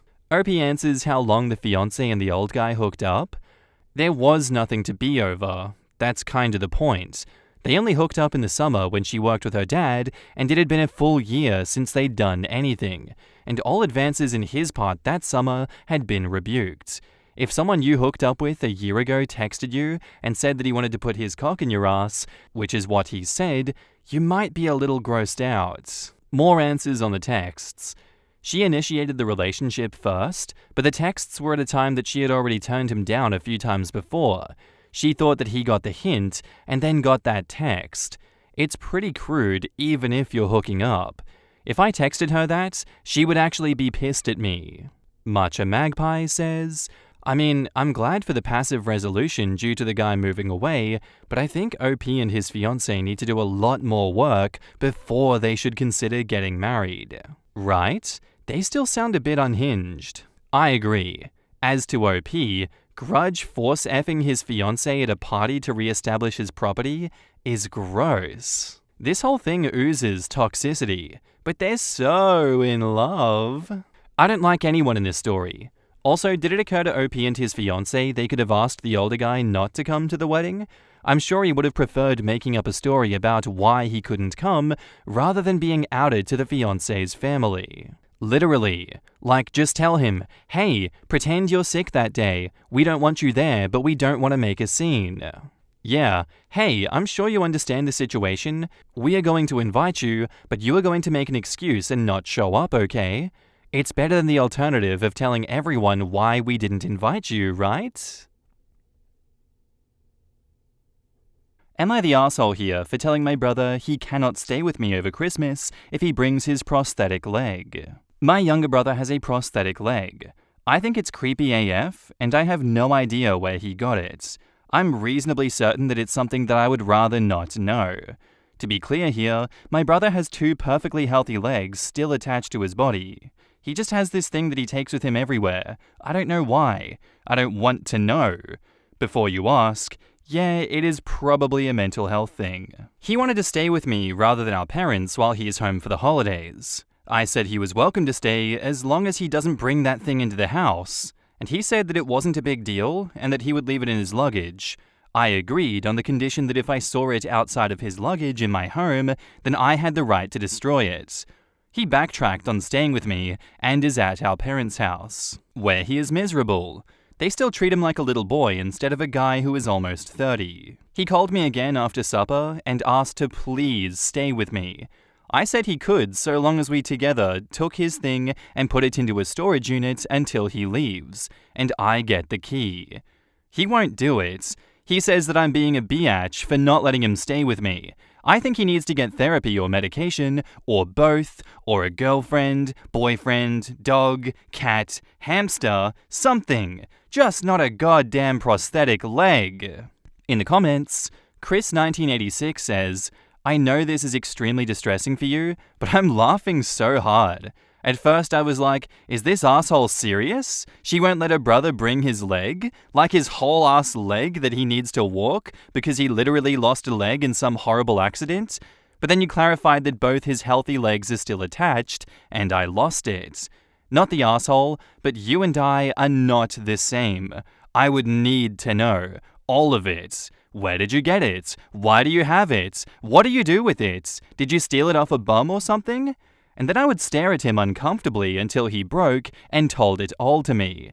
I may later regret my decision, but I don't often think that far into the future when something catches my attention. An emotional support prosthetic leg? That's a new one. Her brother won it in a raffle, and it came all the way from France in a crate marked fragile. The leg is actually a lamp, and it wears a black fishnet stocking, a black high heel shoe, and a fringed lampshade. I'm a prosthetist, and I have to ask, what does this leg even look like? Below knee or above knee? Does it have the pylon bare? Or is there foam covering so that it sort of looks like a leg? Is there a foot shell on it? Or is the foot component just sort of hanging out? The reason I'm asking is because A, prosthetic anything is mind-bogglingly expensive, and B, you can't just have a prosthetic leg if you have two perfectly healthy legs. You literally need a stump to make one that's specifically yours. Did your brother receive it from someone? Did he steal it? And just to be sure, it's an actual prosthesis and not a leg brace of some kind. I've had patients in their families make that mistake before. OP says, it looks like a carbon fiber cup with a steel knee and a lower leg and foot. Oh Jesus, AK prostheses are not cheap. That's an entire car right there. I would actually grill your bro on where he got it because it is 100% not his. If he stole it, he's looking at felony and grand theft charges. If he bought it, check his and your parents' financials because again, these things are insanely expensive and he doesn't sound like the brightest bulb. Make sure he does not try to sell the prosthesis or any of its components. I get that they can be hard for the people who need them most, but if the components are damaged in any way, they can lead to gnarly injuries for when they inevitably fail. If you truly do want to get rid of it, there are organizations out there that will take old prostheses and refurbish them. Out of interest, what happens to prosthetics when their owner dies? Do they get refitted to someone else? Not the asshole for not wanting it in your house though. Unfortunately, the vast majority get tossed. The socket is specific to the owner, and you can't really adjust them to someone else's limb due to the material and the fact that everyone's stump is different. Components such as the knee and foot are technically reusable, but a lot of the time they've been used enough that you can't pass them on with good conscience. The only times I've ever seen components reused is if the patients tried them on during test fittings and they didn't like it. Basically around 1 hour of use, or if they happened to pass away before they even got to put them on. Interesting. Let's hope OP's brother got the leg from someone who doesn't need it anymore. That's what I'm hoping too, though the concept of it still grosses me out. Prosthetic legs can get pretty nasty really fast, and nearly all the above-knee prostheses I've seen definitely had a funk. Even if OP accepts their bro had a prosthetic leg as a security blanket, they still shouldn't let it into their house until it's been thoroughly disinfected. And I mean thoroughly. Just running a wet wipe over it won't cut it. I once had a cockroach crawl out of the pylon. And now, onto the update. I didn't realize how much attention this was going to get, enough that someone informed the woman my brother stole it from, and she was able to figure out what happened. She called the cops and he got arrested. I guess he was sort of trying to do the thing where he could be the hero that tracked down her leg. Please don't ask me what the hell was going through his head. The leg was expensive enough that he is facing real criminal charges. That's all. Sorry there's no more to tell. In the comments, Golden Magikarp says, I remember reading this originally and wondering why the hell he needed to take that leg around with him everywhere. I feel like he would have returned it way sooner if he wanted to play the hero. Given that he was traveling with it like it's a security blanket, and it sounds like he's had it for a while, I was thinking that it was more of a sexual thing for him, rather than a hero thing. So weird and disturbing. Maybe playing the hero was just the excuse he gave when he got caught, because he didn't want to admit to some really weird sex stuff. That is wild. I wonder why he wanted to bring it with him though. Is he obsessed with the woman and has to carry the leg with him all the time? I mean, stealing it's one thing, but why carry it around all the time? If he tried to be a hero, he could have hid it. Sounds more like a weird obsession. I don't think he wanted to give it back to be the hero. I've got so many questions, but I'm glad the woman will get her leg back. This is something that I never thought that I would say. I don't know that the woman should want that leg back. There are a lot of weirdos when it comes to amputees. A friend of mine recently lost his leg to diabetes. No joke, the prosthetic costs about $80,000. Insurance is at least paying for it, from what he said. I can't imagine taking something of such practical and monetary value from someone. OP's brother is a real POS. Flannery O'Connor wrote a wonderful short story, Good Country People, which ends with a nihilist Bible salesman stealing a woman's prosthetic leg after she rebuffs his advances. I loved that story as a teenager because it was so dark. Never in a million years did I think that it could conceivably happen in this day and age. Our next post is by user ThrowRA titled, My male 27 family wants me to break up with my girlfriend female 22 after how she responded to my brother's 22 male prank. Hi Reddit, long-time lurker, first-time poster. I know how the title sounds, but I could honestly use some outside perspective since anyone else I could ask is biased towards the situation. I've been dating my girlfriend Lola for about 2 years now, and overall things have been great. My brother Ian has always been pretty weird whenever she comes up or is around. Ian and I are very close, talking to each other daily, but the conversation will usually change gears right as I start talking about anything Lola related. I thought maybe he was jealous of the time that I was spending with her, or maybe had a little crush on her. Still, whenever we'd get together, he would make comments about our age gap, poke fun at me for simping, and joke about her sleep disorder. Ian always enjoyed a good prank, either pranking or being pranked. He loves to laugh, and I genuinely believe that when he goes to prank people, he means it in a way to share the laughter. When he's tried to pull little pranks on Lola though, he does things that he figured out triggers her disorder, like making sudden loud noises, jumping out to scare her, and one time I caught him before he was going to do the shaving cream sleep bit while she was taking a nap in the guest room. I warned him in more detail that he shouldn't mess with her while she's sleeping, as interrupting her regulated cycles isn't good for her, and at the absolute best, she's the worst kind of cranky when she's woken up. Ian looked like he understood, and I thought that was that. I threw a New Year's Eve party a few days ago and invited Ian and a bunch of mine and Lola's friends. Everyone was having a good time. My watch went off with the alarm that we set up for Lola to take a nap. She went off with a sleepy smile, and I kept partying. A while later, we all heard a scream, followed soon after by cussing and some breaking. I panicked as it was from my room where Lola was, and I ran through nearly kicking the door down to find that she shoved someone down and was yelling at them.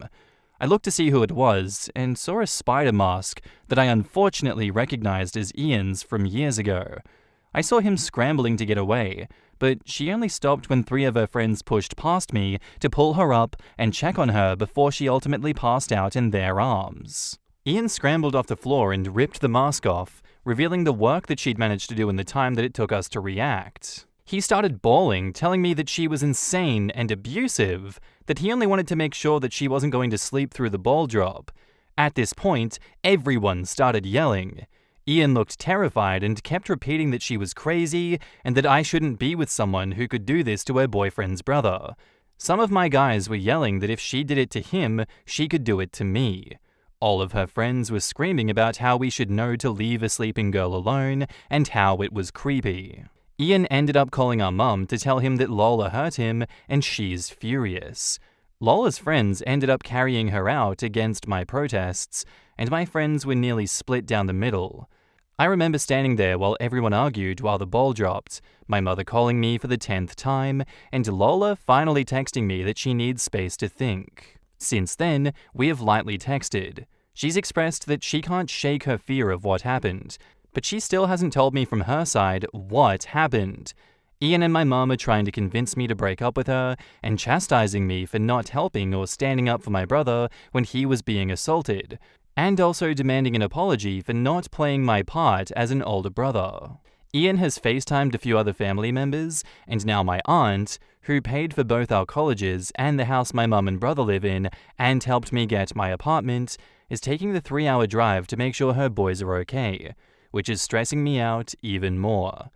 On one hand, I know that family is family and I should do what I can to stand up for the people who helped raise me and become the person that I am, but on the other hand, Lola is my girlfriend. I adore her. I love her. I feel that I should be there to protect her. I don't want to push her boundaries, but not talking to her is a different kind of hurt. Ian is convinced that he was doing a well-intentioned prank and was wrongfully punished for wanting to make sure everyone was enjoying themselves. I don't know if I believe that, but I've known Ian for 22 years. Growing up, we were inseparable. I don't want to doubt him just because love may be blinding me. How do I approach the situation with Lola? How can I convince my family that Lola isn't a threat? She's honestly the most sweet and caring person. She just can't be woken up, and a part of me feels like she was pushed to that point. More on Opie's family and why he feels that he needs to be on their side. After my dad left, everyone on my mum's side came together to help get her back on her feet after she lost her house and was on the brink of losing her kids too. My mum had my sister and me young, and unfortunately she couldn't finish high school taking care of young twins, with my grandmother dying soon after. My aunts and extended family all came together to help raise us, get my mum the help she needed, and made sure that we had what we needed for school and life, and really saved us from not just homelessness, but worse. I have such high respect for my family because I know what they did for me. My aunt personally tutored me after I was diagnosed with a learning disability, and it's because of her that I made it to graduation, let alone college. I joked that I wanted to be like her when I grew up, and now to know that the same people that I owe my very life to are upset with a choice I've made has made me so incredibly anxious. I freeze up thinking about it just like I froze up in that room, and I don't know what to do. I love her. I know I do. I'm flustered. What makes Bro's behavior even worse, OP says, one of her friends from the party just texted me to chew me out for choking up at the party instead of standing up for Lola. A lot of choice words were said, but the thing that stuck out to me was her calling my brother insensitive for not only disturbing her, but using a phobia against her. It just clicked for me that he had a spider mask. Lola has severe arachnophobia. I know this, and I'm racking my brain trying to think if Ian knew that, or if it was just bad luck that he decided to pull this stunt with that. On what OP is going to do now, they say thank you to everyone who has shared their advice and opinions in the comments and DMs, even the more blunt and rude ones, letting me know that in not acting, I was hurting my girlfriend as well. She called me a few minutes ago, and I was so happy to hear her voice, I'm still crying from getting to. She sounded quiet, not like her usual bubbly self, and she didn't say much other than to ask if I was okay and if we could talk tomorrow. I wanted nothing more than to keep talking to her. I apologized over and over, but she thanked me for apologizing and kept changing the subject to where I wanted to meet her tomorrow. We decided on this nice crepe and tea place that she likes, one of our first date spots, and then she hung up. I know now that I can't stay impartial. My aunt's going to be at my mum's soon, and I've been pacing my living room thinking of how I'm going to approach this with my family.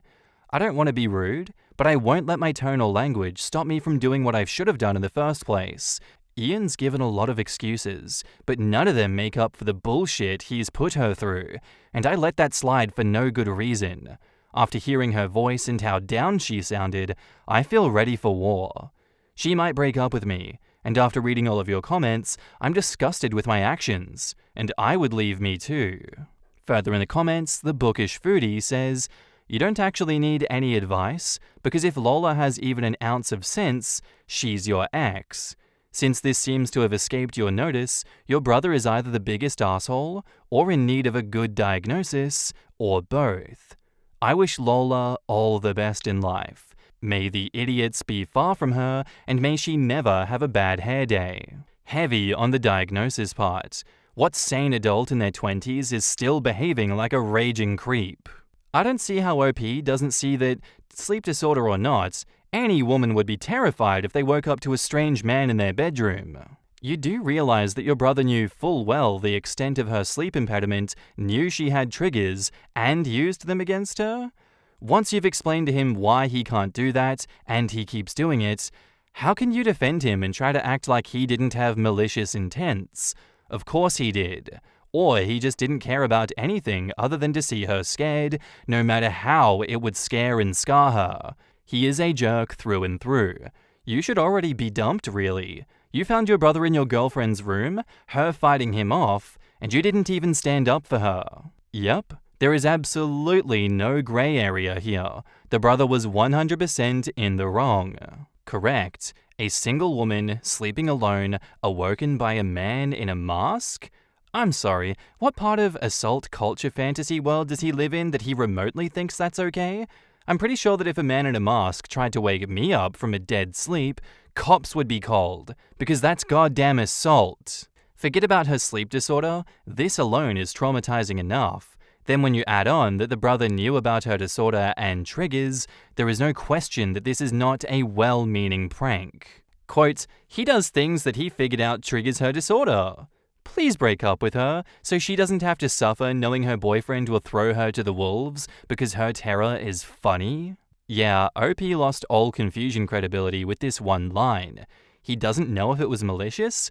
The hell he does. He wrote it in his own post that his brother is an effing asshole. And now, on to the update. To everyone who has reached out to me with advice on how I can learn from this shitstorm, thank you. To everyone that has helped me to understand that just because family has done a lot for you, it does not mean that you're indebted to them and can't have an opinion or life of my own, thank you. To everyone that has reached out to me telling me that I'm such an idiot, I suck as a boyfriend, they hope that Lola leaves me, they wish that she beat the both of us up, thank you. This won't be a full update as a lot happened yesterday, and I frankly don't have the time to get into everything with police and packing to deal with. In short, while a lot of you advised that I wait for Lola to tell me her side before I confront my family, they all came over to my apartment yesterday morning while I was writing out a list of questions for them. I was supposed to go over the night before, but I texted them saying that I needed time and if we could meet later today. But they obviously didn't like that and then showed up unannounced. The fighting started almost immediately, and I initially was thrown off by them being there, but I matched their energy and started yelling back at them for their predatory and enabling behavior of Ian and how I couldn't believe they would side with him over this, golden rainbow baby aside. My aunt got in my face about disrespect, while my mum cried and brother cussed me out, but I pointed at my computer and yelled back at them that if they genuinely believed that Lola was the problem, then they were victim-blaming idiots that I wanted nothing more to do with. My mum kept crying, but I got my aunt's attention with the computer, and she got close to look at the screen. I was going through comments to write up all the questions, and after a minute, she turned back to us, really, my brother, and said, "What is this?" I explained Reddit and that I'd posted for help. Ian then stopped comforting Mum and pushed past me to get to the computer, asking what right I had sharing family business on the internet. My aunt stopped him and asked, "Why didn't you tell us that you were alone with her? You never told me she was sleeping." To say that all hell broke loose would be an understatement. Like a switch, my mum almost immediately stopped loudly crying and looked over at my aunt confused. Ian started shaking his head and then reiterating his version of the story, which, listening to it, was infuriatingly off. I'd figured out that not only did he tell Mum and our extended family a version of the story in which Lola was all too violent with him when he jumped from behind a door to give her a little spook, but he left out the details that put him in any bad light. I started yelling again, calling him a liar, but he started crying and calling me a liar who was just trying to lie for my girlfriend. At the sight of my brother crying, my mum pleaded with us to stop. My aunt scrolling more on the screen. It felt like both a minute and forever that we were yelling in each other's faces about how the night went, how I felt he always used his tears to get away with things, him yelling at me about how ungrateful I always was, etc. Unfortunately, I forgot where we were and didn't keep the volume down at all, and sometime later there was a knock on the door. I didn't know who it could be. Some dumb part of me hoped that it was Lola. I knew that it wasn't, though. It was 2 officers, answering to a noise complaint from one of the neighbors. Feeling stupid, I plainly explained that no one was hurt and we were having a heated argument, but that no one was in danger. I did let them look around and talk to my mum and brother, but my aunt spoke up when it looked like they were just going to give us a warning. "Actually, I think it's good that you're here. My nephew has something that he'd like to report." She motioned to Ian, whose eyes looked between her and the officers quickly. My aunt still looked angry when she first arrived, but she was glaring at Ian. You know, hypothetically, if someone touches or hits you without permission or a justified reason, that's something you can and should report. Is there anything that you want to say? There was silence, eyes moving to everyone around the room. My aunt didn't look encouraging in a report. It hit me that she was calling him out. I stared at him. His eyes were bulging. He looked as panicked as the other night when he was trying to get away from Lola. One of the officers asked if everything was all right, and like clockwork, Ian started bawling his eyes out. My mum asked him what was wrong. I told her she had to stop babying him. He's been lying to you guys. My aunt asked him again if he had anything to report. "You were up in arms against this girl this morning. Where'd all that fire go? Did she hit you or not?" It took a while of us pushing him, but he finally admitted to the room that he didn't have anything to report because he didn't feel like she'd be rightly prosecuted. His next story sounded closer to the one that I knew, where he admitted to knowing Lola had gone to sleep and wanted to scare her so she'd wake up. I still don't believe his reason why he wanted her up. That he put on a mask. I asked if he knew that she had a phobia. He said he knew she found them creepy, and that no, there was no one else in the room with them.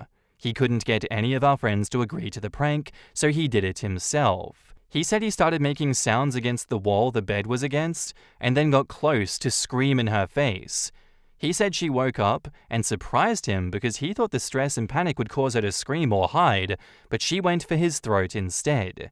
He described his beating to everyone in the room, some of which I saw had the officers look at each other and then back to him, and that's when I pushed the door in. The door wasn't locked. I just panicked and didn't think to use the doorknob properly. I just threw my body at the door, and the rest of his story is what I was there for. I'm sure if the police weren't there, I would have hit him. I know I would have. My mum started crying even more when he said that she was sleeping, a fact that changed his entire story, and my aunt chewed him out. Everyone scolding him for his stupidity and asshole behavior, while the officers explained that it sounded like if what he said was true, then Lola acted in self-defense, and that not only what he did was juvenile, but one of the officers asked my mum's permission to question him more as his behavior was concerning, and they wanted to make sure that he wasn't a danger to himself or others. My aunt and I told the cops that he was 22 at the same time, an adult, and they didn't need her permission. He looks a lot younger than he is. Upon hearing his age, one of the police officers sat down with him and asked him to talk through his thought process, and the other officer explained to my mum and aunt that Lola could press charges given Ian's story. My aunt still looked pissed, while my mum cried about being confused over her baby. My mum literally looked at me and said that she didn't understand how her baby could do this. I already knew that I was deep in the bullshit of this family, but I realized that I couldn't grow in the earth that poisoned me, and I needed to get away if I was actually going to get better and stay away. My mum kept fussing with my aunt and another uncle on the phone, crying over the drama, while I texted a friend of mine who lives across the city if I could stay with him. I was feeling overwhelmed with all of them, and I didn't want to be within a few minutes of the source of the problem. I also wanted to give myself space to think and understand with a clear head. I'm typing this between breaks of me packing. My aunt saw me in my room doing this, but she didn't stop me. She only asked me if I'd spoken to Lola about this, and I told her that I haven't yet, but I had plans to later on. She told me she was sorry for believing my brother, without listening to any other account, and that she hopes that Lola is okay. So then it was just me in the apartment. The cops left after taking a statement from my brother and I. My mum left with my brother, still crying, my brother calling me an asshole, the world's worst brother, and my aunt gave me a hug, apologizing again for how she and her sister acted, and told me that I don't owe her anything, but that she'd like to know that Lola is okay. With everyone gone, I went to my friend's house, and I'll be there until further notice. He couldn't make it to the party, but he heard about it from multiple people. As far as Lola, yes, I did meet with her yesterday. As excited as I was to see her, I know that most of you were telling me that she was going to break up with me, so I'd been preparing for that. Whether I ended up single or not, I wanted to make sure that she was okay above all. I know I don't deserve her as a girlfriend, and I'd much rather she not be with me if it meant that she was safe. She brought a friend with her and we all sat and talked. I showed them both the Reddit post, and Lola has asked that I not share any more information about her until she feels ready herself. She's on Reddit for gaming and general scrolling fairly often, and let me know that if she came across this story without me having told her, she would have been pissed. She did, however, read a lot of the commenters worried about her, and wanted me to express to you all that, while upset, hurt, and with mixed up emotions, she is overall okay. She doesn't like that I posted about her without at least giving her a heads up, but after I offered to take the post down, she only asked that I give her time to leave her personal life and opinions out of anything beyond what I've already said here until she says otherwise. In short, she did break up with me, and when I told her about the police telling us that she could press charges, her friend laughed and told me that they were more than aware. She thanks everyone for their concern and told me she really hopes that we both learn from this. This section was approved by her. So yeah, unless I'm forgetting something, that's all I have or can give right now. My mum has been calling and texting me, telling me that this whole ordeal has made Ian and her a wreck, and she can't believe that I'd let a girl do this to us. I blocked my brother right after he left my apartment, and I just blocked her. My aunt has let me know that she'll talk to her, but I don't know how that's going to go. I understand that this isn't what everyone wants, but none of this is anything that I want either. To everyone who has nothing but bad things to say about me, I get it. I'm an asshole. I appreciate any and all advice that I've been given, and I'm going to be taking a break from not only the BS in my life, but the Reddit stuff talk. I know I have a lot of growing to do, and I can't do that in this environment. Thank you again to everyone. In the comments, ZoobIn says, "At least OP took corrective measures and accepted the situation for what it was. Can't believe his brother killed OP's relationship and his perception of his family in one night though." I really don't think OP is an asshole though. He was just confused and took longer to process everything. He seems to have given his brother the benefit of the doubt while he processed what happened, although he could have better supported his girlfriend. The breakup seems more to do with not wanting any interaction with the brother. He failed her entirely that night and continued to do so when trying to make his family understand that she wasn't a bad guy. There were more comments from him in the post.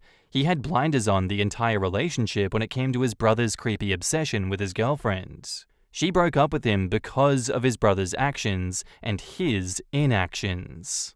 Is there a single person in this story that knows how to communicate without screaming and crying? Am I the asshole for refusing to pay for my friend's wedding because she uninvited me? Okay, so here's the deal. My friend, let's call her Sarah, and I have been tight-knit since high school. We've been through everything together. Breakups, makeups, you name it. So when she got engaged, I was over the moon for her. Fast forward to a few months before the wedding, Sarah sends out the invitations, and I'm psyched to RSVP. But then, out of nowhere, she texts me saying that she's had to cut down the guest list due to budget constraints, and unfortunately, I didn't make the cut. I was devastated. I get that weddings are expensive and all, but to uninvite me after we've been friends for so long? Ouch. Fast forward again to the wedding day. I see all these photos on social media, and it looks like a fairy tale. But here's the kicker. Sarah texts me later that week asking for money to help cover the costs of the wedding. Apparently, they went over budget, and she's asking all the guests who didn't attend to chip in. I was floored. Not only did she uninvite me, but now she expects me to foot the bill for a wedding that I didn't even go to? I told her no way. I refused to pay a single dime. But now she's saying that I'm being selfish and unsupportive. Am I the asshole here, Reddit? Or is Sarah out of line for expecting me to pay for her mistake? For some more context, this happened about a week ago, and I tried talking to her about it again. She relented that the two have been having financial struggles, and this time she respected me not wanting to pay for her wedding. However, she still wants me to consider helping out in other ways, like pitching in for the honeymoon or contributing to future expenses. I appreciate that she's acknowledging her financial difficulties, but it still feels like she's trying to guilt trip me into footing the bill for her wedding in some form or another. I'm torn because, on one hand, I want to be supportive and help her out during a tough time, but on the other hand, I can't shake off the feeling that I'm getting taken advantage of. I'm not sure how to proceed from here. Should I continue to stand my ground and refuse any further financial involvement, or should I try to find a compromise that works for the both of us? Any advice would be greatly appreciated. In the comments, Speedy89T says, "No, you're not. Asking for money, especially from people who didn't get invited, is one of the most absurd things that I've ever heard of in my entire life. It's even worse. OP was invited, and then got cut, and then goggled at the wedding photos from social media, and then got hit up for money. Uninvited for budget constraints, but still went over budget, and now asking an uninvited guest to pay to cover the budget that she was uninvited for because of the budget. My head is spinning. Asking the guests who didn't attend for money. They aren't guests if they didn't attend, lol. She's just begging regular people for money. It takes a very entitled and selfish type of person to even want an extravagant wedding anyways. So it's no surprise that she is entitled and selfish. That's shit for rich people. If you have to budget for it all, then you can't afford it, period. Not the asshole. And I hope you know you are. I would stop this friendship entirely, send her a few laughing emojis or gifs, and then block her. This is one of the tackiest things that I have ever heard. OP says, "Thank you for your support and understanding. It has been a roller coaster of emotions dealing with this situation. To add a bit more context, Sarah and I have been there for each other, so her decision to uninvite me really caught me off guard. I tried to rationalize it, thinking maybe she was under a lot of stress or pressure to cut costs, but it still hurt nonetheless. I don't want to cut her off, as she helped me through some tough times. Is there anything else that I can do in this situation?" No problem. I normally don't advise people to troll people, but in this case, I would personally troll her in the most childish of ways with laughing emojis and memes. Not saying you should though. Wild guess, but you must have also helped her through some tough times, so I'd say you're probably even, or more than even. This friendship will never be the same. You will resent her for uninviting you. She will resent you for not paying. I would focus on making new friends or spending more time with other people. Stop clinging to this fake friendship. I wonder how the other uninvited guests feel about being asked for money. Maybe it's a tradition somewhere, but I think it's tacky AF. Okay, a reality check please.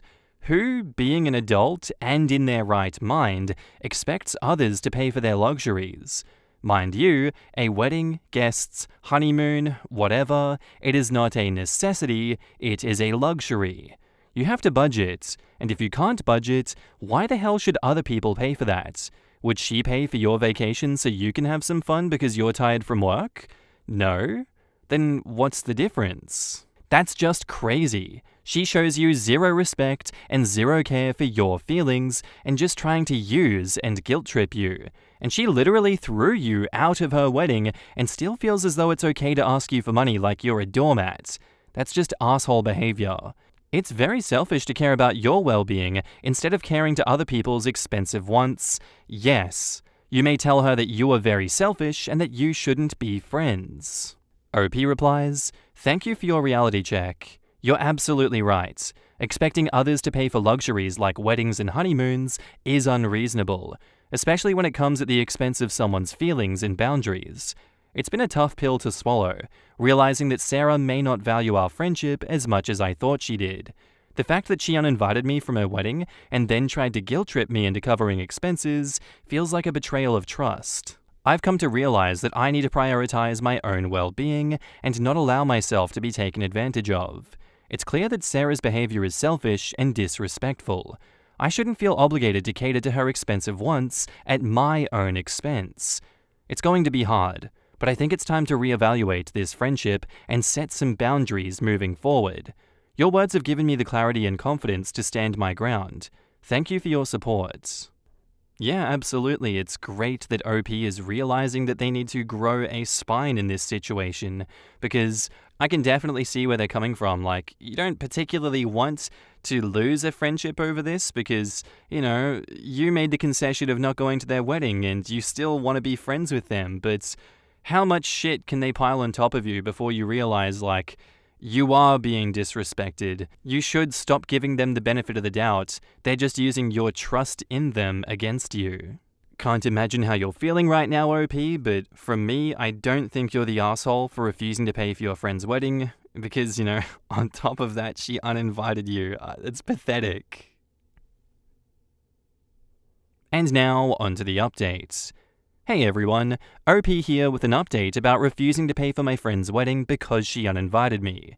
Firstly, I want to express my gratitude to all 700 plus of you who took the time to read my story and offer your thoughts. Your support and perspectives have been invaluable during this challenging time. Since my last update, there have been some significant developments. Sarah saw the post and confronted me. Things got heated.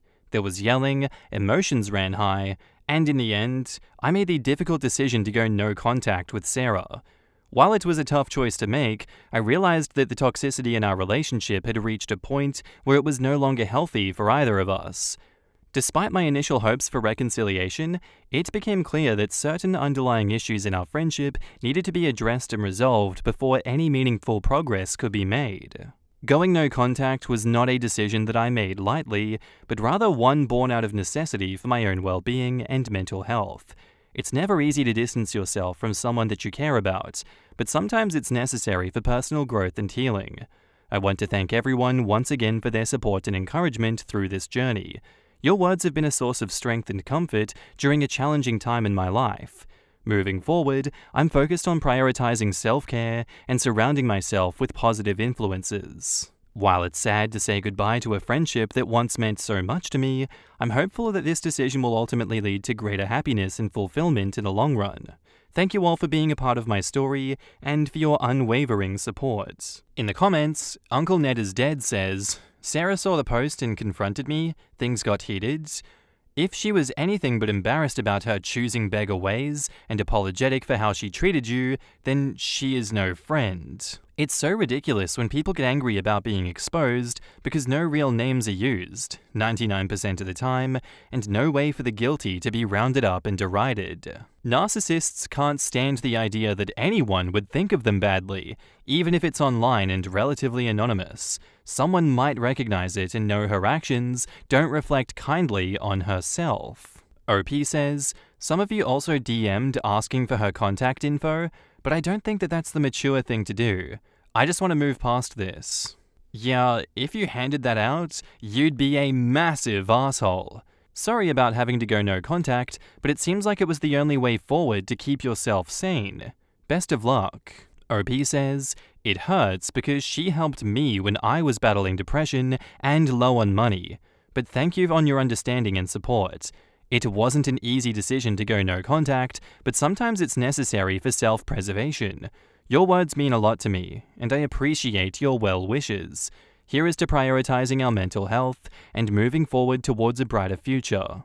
Take care." Look, I know you hate giving up on a friendship, but she really isn't much of a friend to you. It's not as much of a loss as you might think. I had to let go of many friendships that were very one-sided because I thought that's what a friend would do. I was very surprised to learn, when I let go, the other person didn't seem to care at all, while I was devastated over the loss. Ironically enough, I was at my dad's funeral, sad at all the friends that didn't show up, and I saw a woman that I never would have expected to see in a million years. We never were friends. We never got along, but she came. I asked her why privately, and she said, "We may not ever have agreed about anything, but this was your dad. I lost mine a few years ago, and I remembered how it hurts, and I wanted to tell you that I'm sorry. Truly sorry. If you need anything, please call." That was when it hit me. My frenemy was a better friend than my friends. It's been 12 years. She stopped by and checked up on my mum several times before she passed away. She came to her funeral too. She helped my siblings, who lived nearer to my parents' home than I, find a realtor to sell the house, get help cleaning it out, etc. This is what a friend should be. I never asked her to do those things. She just did them. Not because she liked me as a person, but because she was a caring human being that saw a need and stepped in to fill it. If a friend can't do that as a minimum, then they are not a true friend. Ask yourself honestly, does Sarah pass the minimum threshold test? If not, let her go. Don't mourn, move on, and find better friends. Knitted Jedi says, quote, "Apparently they went over budget, and she's asking all the guests who didn't attend to chip in." I cannot think of a single person I know that would be this classless. Not saying that they don't exist, I'm just grateful that none of them exist in my vicinity. I also cannot imagine someone doing this, but I guess they exist, and I'm just lucky that I haven't met one. Seriously, she asked everyone who did not attend to chip in? I can't wrap my head around it. If she asked from the guests who were there, sure, a little tacky, but I can see the logic. But those who were non-guests? Why? I bet she already asked the people who went and didn't get enough takers. In the most cynical take that you can have on wedding receptions, the bride and groom are exchanging money for the food and drink at the reception, for large gifts. My wife's aunt and uncle got us a very expensive set of flatware that I still use very cautiously because it's that expensive, and we never would have bought on our own. Plus, people are spending money to come into town as well. They spent money on Sarah, but it's in the form of gifts to start the marriage out. Asking for cash on top of that is just so crass. Absolutely. Yet another person that we can throw in the basket of assholes. I think it's fair enough that OP is now calling it quits with that friendship and going no contact. Probably for the best that Sarah found the post and knows that her actions were wrong and knows how OP feels about it and probably how a lot of other people at the wedding feel about it. Although I do want to get inside her head and know what the hell is going on in there as to why she felt like she could ask that question of people that didn't come to the wedding. You insane beast of a woman, you. How dare thee, I will strike you down for trying to pull that shit. That was a joke, by the way. That was a silly little joke. Our next post is by a throwaway account titled, "Am I the asshole here for telling my brother that he is an idiot for wanting a paternity test? I, 20 male, have a brother called Jack, 29 male, who was married to his wife Amy, 26 female. About 2 years ago, they had their first child, Lisa. On our side of the family, we all look extremely alike. Both of our parents have brown hair and brown eyes, and so do me and Jack. Amy, on the other side, is from Norway and looks very different. She has blonde hair and blue eyes, and generally has a very Scandinavian look to her, opposed to our very American look. So to what I thought was no one's surprise, of course Lisa got features from her mom. They look pretty much identical, and it seems like they look more alike as time passes on. This was all fine from my understanding. I don't even know why it would be a problem. But about 1 year ago, my brother started telling me about how his co-worker has a daughter that looks like the female version of him. He said that everyone said that the firstborn, especially if it's a daughter, is the spitting image of their father. I didn't find it that weird, as I'd heard that before, but I think it's kind of obvious that genetics work in weird and different ways, and what is common is not always what happens to everyone.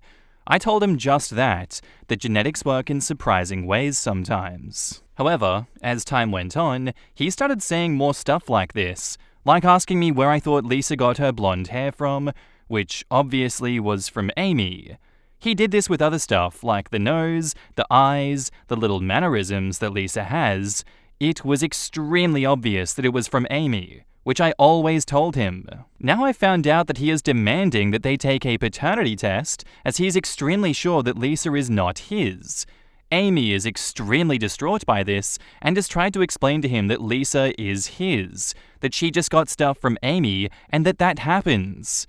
He's threatening her with divorce if she doesn't agree to do a paternity test, as that would be his confirmation on that she cheated. She got to our parents' house and broke down, telling us all of this. My parents have texted him and called him. I have too, but he is now angry with us too because we're taking a cheater's side. His words. She and Lisa are staying with us, and she is extremely confused on where this is all coming from. I called my brother yesterday, and this time he picked up the phone. I managed to have a conversation with him, and I asked him why, if he had any evidence that Amy did ever cheat, or why he thought so. He basically told me that he didn't have any evidence, but he knew, and was 100% sure on that. I asked him why and how. He told me that firstborn daughters behave, look, and are a carbon copy of their father, but Lisa is not even remotely like that. He said that if it isn't like that, then Lisa would at least have some features from him, which she doesn't. I was getting angry at him because it just seems so weird to even come to that conclusion. I told him that he was an idiot for all of this, and that he will regret all of this later on. He hung up and is even madder at all of us, saying that Amy has manipulated us all and that we can't crawl back to him when the truth is out. I have not told Amy that this is the reason or that I have talked to him because I don't think that she'll react well to hearing this. However, my parents are saying that it was extremely unnecessary of me to behave like that when I got talking to him, as this may have been our chance to have a mature and serious conversation with him. So am I the asshole here for how I reacted? In the comments, She Who Knits says, quote, he told me that firstborn daughters always behave, look, and are a carbon copy of their father. This is evidence of a delusional belief system that has been reinforced by pseudoscientific clickbait websites. Rather than fight with him over his delusion, it would be better for Amy to burst his bubble with real science. He actually doesn't need permission to do a test, so make him do it all himself. Do the swabs, and mail them off so he can't create a new delusion that the test was wrong or fake. Your brother might actually be mentally ill, or just dumb and naive enough to believe the internet. This is what makes me think that it's delusion. If I thought that there was a chance that a kid wasn't mine, I'd just do a DNA test in secret. You're going to blow up your marriage without being sure? If he's dumb enough to not understand very simple genetics, he is too dumb to figure out how to get a paternity test done. I can almost guarantee that this is projected guilt and that he cheated on her at some point. Now he's reaching so hard, he's going to dislocate a shoulder. Someone should imply that if the first child is supposed to look like the father, does that mean that Lisa isn't his first child? And then watch the mental gymnastics. Not the asshole. Your brother is dumber than a box of rocks. Or this could be a mental crisis brought on by some unacknowledged insecurities that he has. Either way, I don't think that there is anything wrong with how you reacted. Totally agree. Your brother is an idiot spouting misinformation and spiraling badly. My niece is an exact copy of my sister, whereas I looked nothing like my mom until I was 20. Everyone is different, and if your brother wants to blow up his marriage by making false generalizations, then I don't know what else to call him but an idiot. Clearly, he's got some bad friends or is projecting from his own infidelity. Not the asshole. Yup, my daughter is my little mini-me. She doesn't have even a hint of my husband in her. My coloring, features, build, temperament, the lot.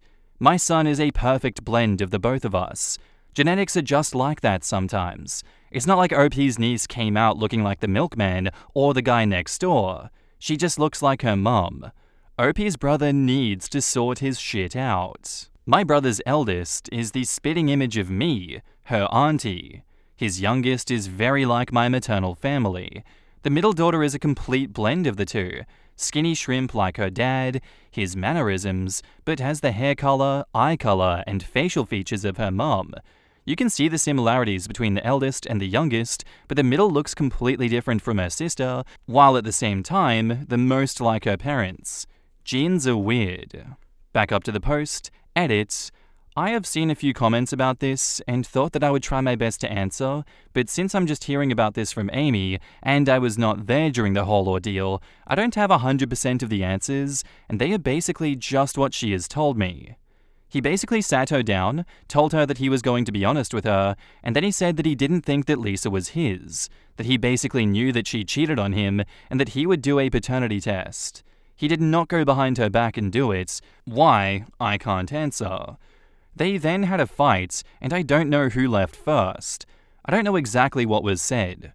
All I know is that my brother is at a friend of his, and Amy came here. Amy is not upright refusing the test either, but when he brought it up, she was extremely hurt by him insinuating that she would cheat on him. She has been with my brother for 7 years. They had a seemingly great relationship up until this. She is mostly hurt by the accusations, and that her relationship is most likely never going to be the same. She told me that the last couple years now just feels like a lie, that he, for the most part, thought she was cheating. Edit 2, thanks again. I've tried reading everything both in the comments and messages. The test will happen. I'll update in the meantime if anything happens that is worth updating for, and if not, I'll try my best to just update with the results when they are done. Thanks again for everything. So, does your brother have any mental illness? Because that seems like such a huge mental leap, and his reaction seems very out of touch with reality. When the test is done and it shows that she is his daughter, you better believe his wife will file for divorce. And OP says, I know that he was diagnosed with anxiety disorder in his early teens, but he apparently got better when he was about 20. I did not know about it or really have any recollection of it since I was very young during this time and they kept it away from me. But apparently it was really bad anxiety. It doesn't seem too far off to assume that it could relate to what is happening now. Why didn't he just do the test himself? Why does his wife have to be the one to test their kid? He'd need to submit his DNA anyway. And OP says, he told Amy he would do a paternity test as he believed that she cheated and that Lisa was not his. He said that he would do it, but he wanted to be truthful to her. I don't really know how everything went, but they've not seen each other since the fight. Yup, OP, I don't think you're an asshole here for telling your brother that he's an idiot for wanting a paternity test. I think, much like other people in this story have said, that he should have just done it behind their back and got those answers if he wanted to. I know that's not like a perfect way to go about it, but it's either, it comes out that you did the paternity test and it's like, what was the reason for that? And that's a bit odd. Or straight up, like he's doing here, accusing her of cheating to her face and then doing the paternity test on top of that. Obviously, there are many other avenues that you could go for in situations like this, but man, I think he is an idiot. I think it's warranted that you say that to him. Being Delulu is not the Salulu, okay? And now, onto the updates. Hi everybody who will read this update. I'm sorry for the wait, but I hope that I can answer it all. First things first, the paternity test was done and the results got back. Lisa is my brother's, no doubt there. So some of you thought that my brother was cheating on Amy, and from what we've all gathered, he is not cheating on her. Now to what drove him to this point.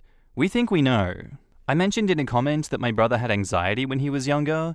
Now I know that anxiety was more severe than I ever thought. It is most likely what happened again.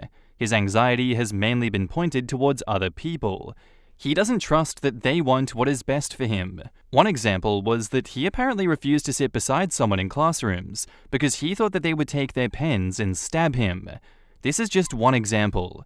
He also believed that people were conspiring against him, especially close friends.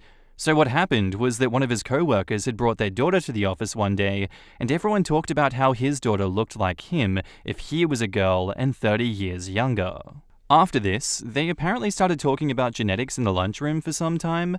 Like almost every dad showed pictures of their daughters who looked just like them.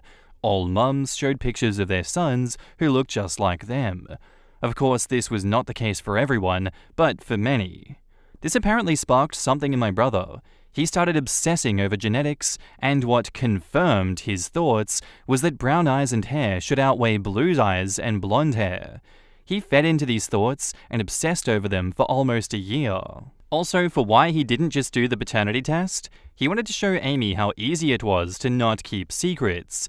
He thought that if he was honest about knowing about her being unfaithful and being honest about wanting a paternity test, it would be easier for her to come clean. It was also so that he could walk out knowing that he did everything 100% right while she did not. Amy does not want a divorce right now, at least, and my brother should be extremely thankful for that. They are both going to couples therapy and individual therapy. Amy for things unrelated, and Jack for, well, all of this and his issues with anxiety. They are going to live separate for a while, but they are very insistent on making this work. Jack is not completely fine, and while we do want to trust him, we think that the answers from the paternity test is just breaking things down for him. We've tried to get him into therapy as quickly as possible, but we couldn't find any available appointments until next week, which is still quicker than expected. But he is still very sorry for all of this. He had a very emotional reaction to seeing the test, and he kept telling Lisa that, Daddy loves his little girl, when he was here. If there are still questions that you want answers to, I'll try to answer them as best as I can. Edits. I talked with my parents about it this week because, to me, it sounded like something more severe and worse than just anxiety from what I've read, but they told me that it was just anxiety, that it presents different in different people, and that he just happens to be one of those affected by it more. I have never suffered from anxiety, so I kind of just took their word for it. If it is something more severe, I want him to get the help that he deserves. I'll talk to Amy about this because she has also questioned if it is just anxiety. In the comments, Permanent UN sends, I really hope that you can get your brother into neuropsychological testing for a confirmed diagnosis. That doesn't sound like anxiety. It sounds like it's a different diagnosis with anxiety as a symptom. That can be dangerous to others, and possibly more so to your brother, depending on his guilt and depression levels. Please get him help. OP replies, I thought about that. I asked my parents if it was possible it could be something worse than anxiety, but they've been very insistent on that it was just a severe case of anxiety. I have never experienced that myself, but from what I've read, what he experiences sounds a lot more complex than anxiety. I'm sorry to hear this. Quote, he apparently refused to sit beside someone in classrooms because he thought that they would take their pens and stab him, goes way beyond the bounds of general anxiety. Bro literally blew up his entire marriage due to his paranoid delusions. Your brother needs serious help. That's exactly what I thought. Like, that's not just anxiety. That's straight up paranoia, and he really needs to address it. I just hope he does. My thoughts as well. These are outright paranoid delusions. Best guess is that the parents were in denial, so it went untreated until it escalated to this. Yeah, that doesn't sound like anxiety at all. My brother is schizophrenic, and before his first psychotic break, he was acting very similarly to OP's brother. Watching someone's mind degrade is heartbreaking. My brother has terrifying visual and auditory episodes. He thinks that he sees a black shadow in the corner of his apartment that follows him around and screams at him when he tries to sleep. Even when he's taking his medication and his mind is calmer, he still thinks it's there. It is so effing hard to see him suffer. I'm a little worried about the parents. I hope that they take this seriously because the brother needs help desperately. Sometimes it's difficult to accept a diagnosis in a loved one, especially when it concerns mental health. I find it difficult to believe that the parents are taking this seriously. If OP has all the factual information, it sounds to me like he's never gotten the help he needs. I've been around a few different blocks, and it sounds like the family is hiding shit or just obstinately anti-psych. There is no mention of medical intervention, which I would be pushing for with his paranoia and apparently at times delusional behavior. I've been effed over by improper diagnoses. I get it. For the parents though, for my own dog, I will literally push until I get an acceptable resolution. They are either lying or they never pushed. A lot of parents don't take mental health of their sons seriously at all. It's a compounding problem. My female 24, husband male 36, has a whole other wife and child. Where do I go from here? This is a long and complicated story. I'm sorry if some things are confusing and don't make sense. I am a mess right now, and I'm trying to wrap my brain around everything also. I met my husband Jake, fake name, about 4 years ago on Tinder. Jake comes from a different country to where I'm from, but he was my type, and when we started talking, I was blown away by how charming and sweet he was. This version of Jake never went away. He has always been this amazingly charming and sweet person. He's the type of person that when you've finished having a conversation with him, you feel better about yourself. Just to give you some context. He and I fell in love quickly and got married fast also. He was very eager to start a family as it gave his citizenship in my country more legitimacy. By our second anniversary, we were married and I was pregnant with our son. Jake still works in his home country, and so every few months he flies back and stays there with his mother, or so I thought, completes the work required and then flies back. The rest of the work he can do at home. The last few years with Jake have genuinely been the most amazing years of my life, and this is why the last week feels like such a fever dream. This is hard to explain, but a person on Facebook messaged me last Tuesday claiming that Jake has been cheating on me and that they had proof. I genuinely didn't believe this person and at first just ignored them. But then curiosity got the better of me, and I messaged back and asked what proof they had. They proceeded to send me a large collection of photos of Jake with another woman and 2 boys. I know these photos were relatively recent, as he dyed his hair blonde for the Barbie movie, at my request, and has kept it like that ever since. The person told me that the woman in the photo was his wife, and the 2 boys were his sons. I obviously didn't want to believe it. I tried to find the ways that it was fake. Photoshop, AI, whatever, I don't know. I think the person blocked me after that, as their account just comes up as Facebook user now when I look at the chats. When I'd got home, I confronted Jake, and he started crying and confessed that everything was true and that he had a wife and 2 sons who looked to be about 13 and 9. But I could be wrong, that's just my best guess. In his home country, that he was still married to the woman. I asked him how he could do this to me. How could he have lied to me for so long? I told him that I was going to expose him to the other wife, and he said not to bother because she already knows and supports him. I left and have been staying with my mother ever since. This has been the hardest week of my life, and some days I genuinely haven't wanted to get out of the bed.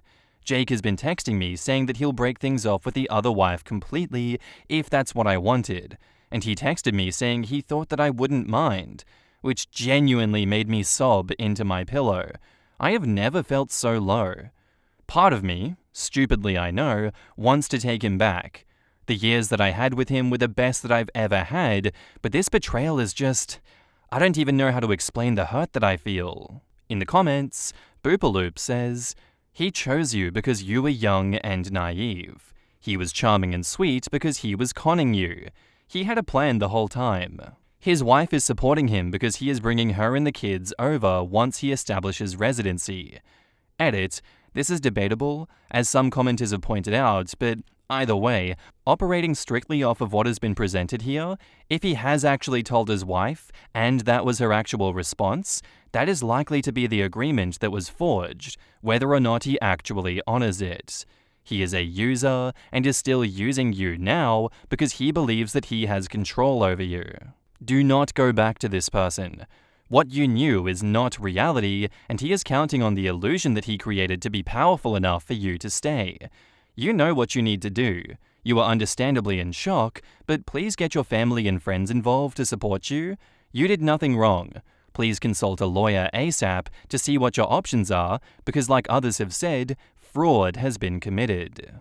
If you want to get really mean, contact immigration and tell them your husband has a second family and see what happens to his green card. I don't even think this is mean. It's just fair. He shouldn't get citizenship through a fraudulent marriage. OP, you're what is called a putative spouse, one who unknowingly married someone who was already married. Your marriage is invalid, and a court could free you of Jake and put an end to his dreams of residency. Do it. Forget about the cheating. If this is true, you've been used to commit fraud. You should be getting an attorney and reporting him ASAP. He committed fraud to get a visa, and his wife back home is his partner in crime. 100%. As soon as he has his papers, he will leave her and move his family over. That's the reason the first wife is okay. Yep, that's my advice too, OP. Get to immigration ASAP and destroy his ass. That's pretty much all you can do in a situation like this. I don't think there is any reason to negotiate with terrorists here.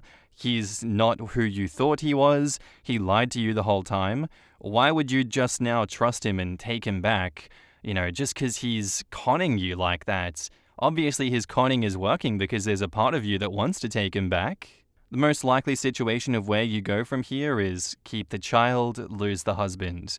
I think that makes the most sense. Don't let him come back to your home country. Get him blacklisted for fraud from that country so you don't have to deal with him again. Maybe you'll have to deal with some visitation with the child. That could get complicated, but he reaps what he sows. And now, on to the update.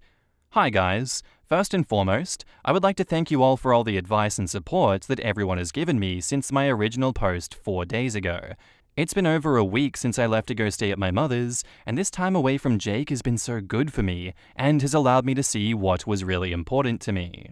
Since I originally posted, Jake and I have been talking, and he let me know that he has broken things off with his other wife. Apparently, it wasn't even a legal marriage thing. He explained to me that when he was a child, his parents and his wife's parents arranged for them to be married. This happened when he was 7 years old, by the way, but it wasn't a legal wedding, just like a ceremonial thing that links his family with hers. He said that he never actually loved her, but was required to marry her, or his father had to pay so much to his wife's family as punishment, I guess. I felt really bad for him. I could tell that he didn't want to be with her at all, and was only doing it so his family was okay. The relationship isn't real on either side, which is what he was trying to tell me when he said his wife supports him. They're only married because they're required to be. I am so relieved right now that he's explained everything to me. He told me he won't be contacting her again, but because of this, we will have to send a small amount of money to the wife's family for the foreseeable future, which of course is not ideal. But it's better than the alternative of him going over to be with her every few months. I wish he just told me the truth from the start. But don't worry, I've signed us up for couples therapy.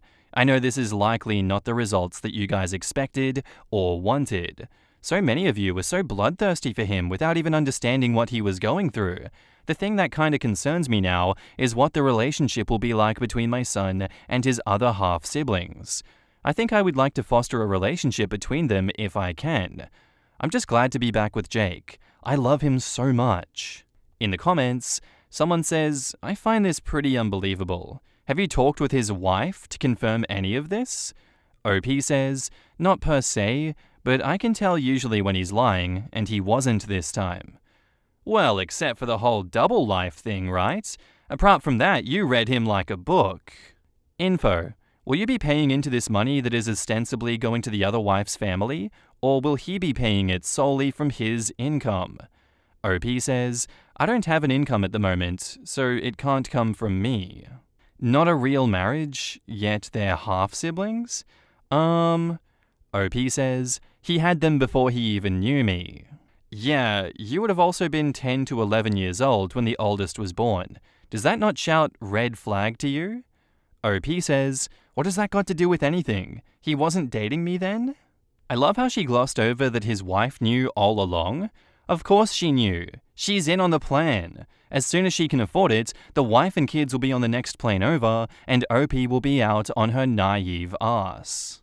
I'm so relieved that he's been lying to you the whole time, came up with an explanation that paints him as the victim, doesn't let his real wife weigh in, and is more than happy to abandon his 2 kids. What the hell? To be honest, I know in a lot of places, women are just expected to marry and have kids, and they don't have the rights or option to start a life on their own. So in that situation, I can understand a lot of women just want to live in peace and quiet with their kids and consider themselves fortunate if there is no abuse and they are financially provided for. It's grim, but probably rings true for a lot of women all over the world. So I can imagine that she probably did know that he'd found a different foreign woman to shack up with and was just happy to have the freedom. or perhaps was hoping that he'd financially be able to make a better life for them if he was living and working there. Or as you said, was hoping this would open the door for her and her kids to immigrate themselves. I can fully believe that if your marriage is all about duty, you may not necessarily care to have your husband around or if he's screwing someone else. But he deceived OP from day one, and he is still deceiving her. And now he's just casually agreed to abandon all his responsibilities, including his children. I hope for his first wife, his financial contribution is enough to support her and her kids, and that he never goes crawling back, because she may not have the freedom to say no if he does, and may not have any options to provide for herself and her kids. There are sadly still plenty of countries where a woman's well-being is entirely dependent on her husband or her family. It's funny how OP has been convinced her husband had no other choice and is just a victim of the situation, when she was put into a situation that she didn't consent to due to him and his previous ex-wife, in truth, may very well not have had any other options and may still remain without any, partially thanks to him, partially potentially due to cultural legislation.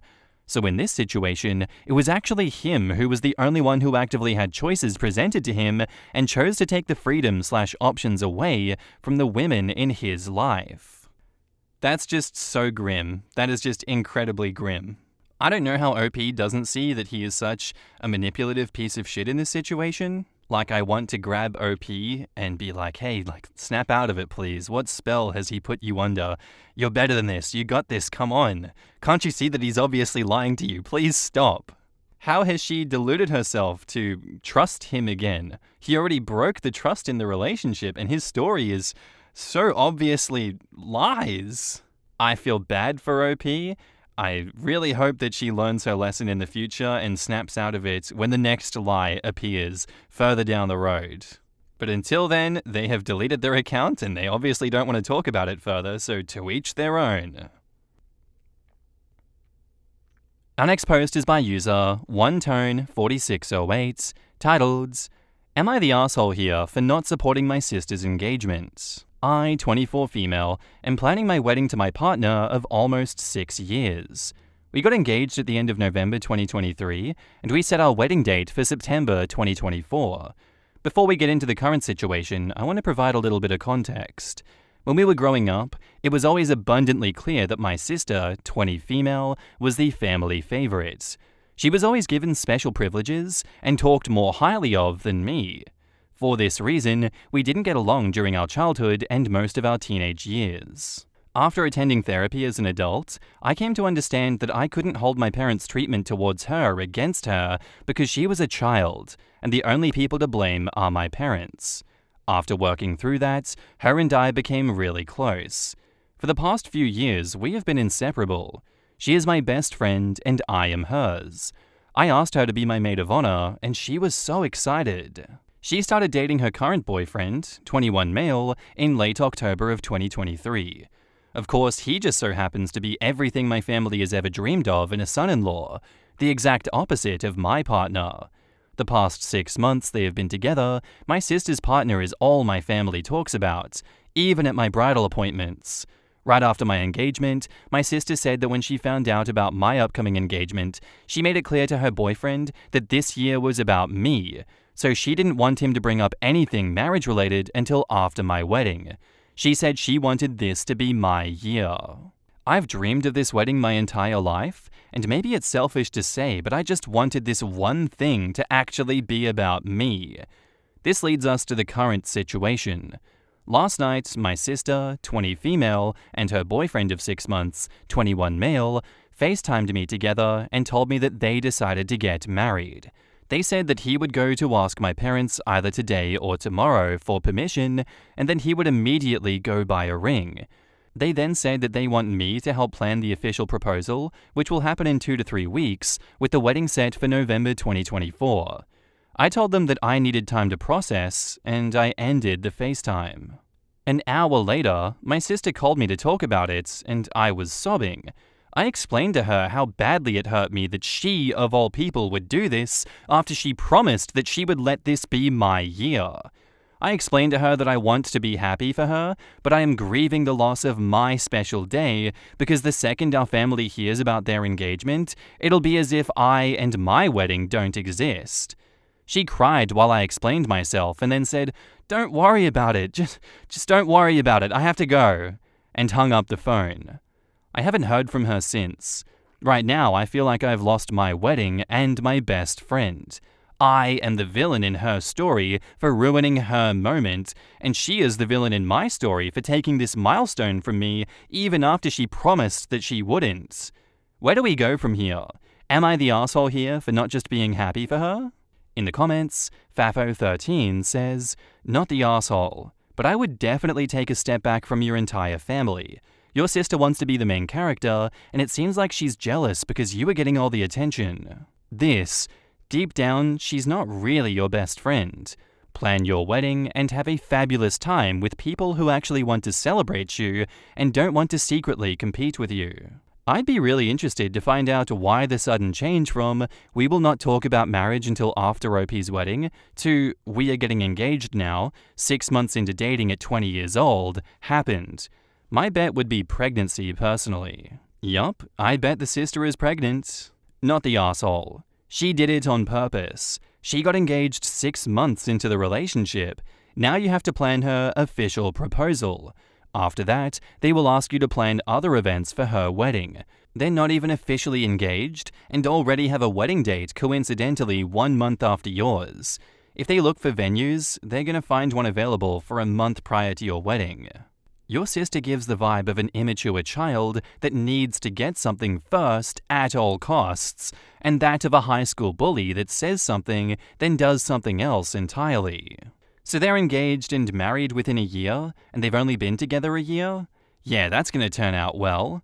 That being said, I'd be upset as well. Your sister sounds like a jerk. I'd tell them to go kick rocks. OP says, they met 6 months ago and they're planning to get married in the month of their 1-year dating anniversary. I've not figured out why things are moving so fast, but I hope to get some answers on that soon. Could sis have a bun in the oven? OP says, she hasn't mentioned pregnancy to me at all. However, if she is pregnant, I really wish she would have come to me and explained the rushed engagement and wedding under that context. As it stands, I'm really upset with the way that she chose to go about this. I would hope she could better explain it. I was hoping that it wasn't jealousy on her part and would explain the quick engagement. Maybe a break from your family would be helpful, or just low contact. I've had a friend that did the engagement thing as well within 6 months of dating someone, and that went about as good as you can expect it to, especially given their young ages. I just genuinely cannot fathom people that young getting engaged within 6 months and then getting married in that same time frame. It is mind-blowingly insane to me. What is wrong with people? Like, I don't know, in my point of view, you're just asking for a bad breakup, but like way, way worse than a normal breakup. This is like commitment to insanity. And the sister is seemingly doing this to spite OP so that she can get attention like the little child that she is. It is so funny to me. I feel terrible for OP, but like, the little sister deserves the worst in this situation for pulling this shit, especially after saying that she wouldn't, because where is your self-control? Seriously. No respect, no self-control, no self-awareness, just me. I'm the most important here. You can't have a wedding because it should be about me instead. And now, on to the update. Thank you all for the advice in the comments of my original post. I'm sorry for taking so long to post an update for you. By the way, the sister is not pregnant. I spoke with my sister on Tuesday of this past week, and it was not a very positive conversation. I was still extremely hurt, and she was angry with me for ruining her excitement. I ended that conversation by telling her that at the end of the day, she would have to make her choice on whether they would go through with this engagement and wedding, or wait until after my wedding, based on what felt most right to her. She left me on red, and I didn't reach back out because I felt like the ball was in her court. Last night, she reached out to me and apologized for hurting my feelings. She said that she doesn't want things to be bad between us over this. She then started asking me more questions about how I felt. After some more explanation, I asked her if she had talked to her boyfriend about our phone call. She said that she did, and when I asked how it went, she said that he told her that she needed to reach out to me and try to make things right. She said it took her a while to reach out because she was still trying to process her emotions, but ultimately she knew that he was right. I asked her what they decided to do, and she said that after several days of talking it over, they have decided to postpone the proposal until after my wedding in September. She said that their new plan is to get engaged soon after my wedding and plan their wedding for early 2025. They have not said anything to our family about the engagement, and my family has been blissfully unaware of the state of my sister and I's relationship. I guess you guys could say that this is the best case scenario for this situation. There is still quite a bit of tension between my sister and I, but hopefully that will get better with time. In the comments, Maeve Carpenter says, "You need to make sure that she understands that she can't be proposed to at your wedding." That's exactly what I was thinking. I worked in weddings for a while. I'm not saying sister is going to do it, but the money spent on security to keep an eye on the two of them in particular would be worth its weight in gold for peace of mind. If I were you, I wouldn't trust my sister. Please be careful. If OP goes scorched earth with her sister, then that will definitely result in her being spiteful and making the announcement before/during the wedding. So her best bet would be to try to keep the peace, but remain guarded. That broken trust won't be fixed easily, if at all. 50-50, the sister made peace to use the wedding as her proposal backdrop. Did you just keep this update short? Because apologized for hurting your feelings is a bit of an understatement of what happened. She broke your trust. She knew this has been a problem for you for years, to the point of you needing therapy, yet she just glossed over that in her moment of excitement? I'm glad she's trying to fix what she did, but that also requires to admit what she has done. I hope you just kept it short and she owned up to everything. Your sister may not be pregnant, but I question the idea of talking proposals and marriage after 6 months. I would recommend that you speak to her about the insanity of that choice, but given the situation as it is, it's probably best not to add fuel to any still smoldering fire. OP replies, "My parents have been encouraging her to do this since they hit the 1-month mark in their relationship. I wholeheartedly believe that my parents are more interested in getting him into the family, as he's their dream son, rather than looking out for her best interests. Because of this, a couple months ago, I sat her down and had a hard conversation. She was upset with me for a couple of days, but I told her that I could not live with myself if I didn't at least give her another perspective on their relationship. She lives with our parents, so she is hearing their perspective every day. I explained that issues can come up with someone that you don't fully know yet, and I told her that at the end of the day, I wanted to protect her from ending up in a situation that I have been in the past. I tried to explain to her that some things you only learn about a person in time. Right now, you're in the honeymoon phase of the relationship, and that's not an accurate representation of what the relationship will be. People are usually on their best behavior at the beginning, and then over time, as they become more comfortable and the new starts wearing off, things can change. I finished the conversation by saying that if he really loves you and has all the best intentions with you, he will still be here a year from now. A good man will not walk away from you because you want to date for 1 year before getting engaged and married. I guess she didn't take what I said to heart and decided to take her chances." Oh God. I hate that. I hate that so much. Best of luck to her. This is going to be one strong life lesson learned if things go bad. But if they go well and she listens to her parents who are delusional, then I guess I'll have to eat my words. But more likely than not, this is going to crash and burn. And the parents are going to be like, don't worry, just try again with someone else that's our perfect man. I really do hope that they don't propose at your wedding though, OP. You deserve more than the world for being this patient and this endearing with your sister and, helping her like you have and hearing her out. But still, she has a long way to go. I really hope everything goes well in the future. If there's another update, I would love to know. I accidentally accused my wife of cheating on me, but actually, it was just my daughter, and now we may divorce. Me, 52 male, and my 50 female wife have been married for 25 years, and are immensely happy. We of course have the normal fights. Me not cleaning the bathroom, arguing about me losing money on sports betting, her spending twice as much as the shops we agreed to, etc. But overall, have a really happy marriage. Until about 8 p.m. yesterday night. Recently, we've been having a bit of a problem in the bedroom. I don't want to derail the post, but basically sex has naturally slowed down between the two of us in the last couple of years. This has really bothered my wife, and bothered me a bit also, I will admit. Once we vocalized the problem, we both agreed that we're going to take steps to fix some things. We talked to some doctors, and basically all of them wanted to put my wife on some serious medications, which my wife was pretty against. This led to about a year of building what we call our sex drawer, filled of products in the kitchen that my wife has tried and tested and likes the ingredients of. It's nothing crazy. Literally like vitamin D, zinc, some Lubricelled soft gels, maca, stuff that has been tried and tested, nothing too wild and all over the counter. Now, here's where things start to go downhill. So my wife naturally takes these products around the times that we're going to get intimate or try. Now, I don't like to monitor the kitchen drawer, but sometimes I do peek. I know, but I can't help it. About 3-ish weeks ago, I noticed a ton of pills and soft gels were disappearing. Me, thinking I'm about to have a pretty good week, I start to mentally prepare for it. So about a week after that, I recheck the drawer, and a ton more stuff has been taken. I remember thinking, that's weird, we haven't done anything recently. And about a week later, the same thing happened. Tons of pills and soft gels are gone. And I'm not gonna lie, I get in my head a bit. Last night, my wife and I are out to dinner. After a couple of glasses of wine, I ask my wife why she's been taking so much of the stuff in the sex drawer without trying for any intimacy. And I asked coming from an angle of both worry, mostly for health, and confusion.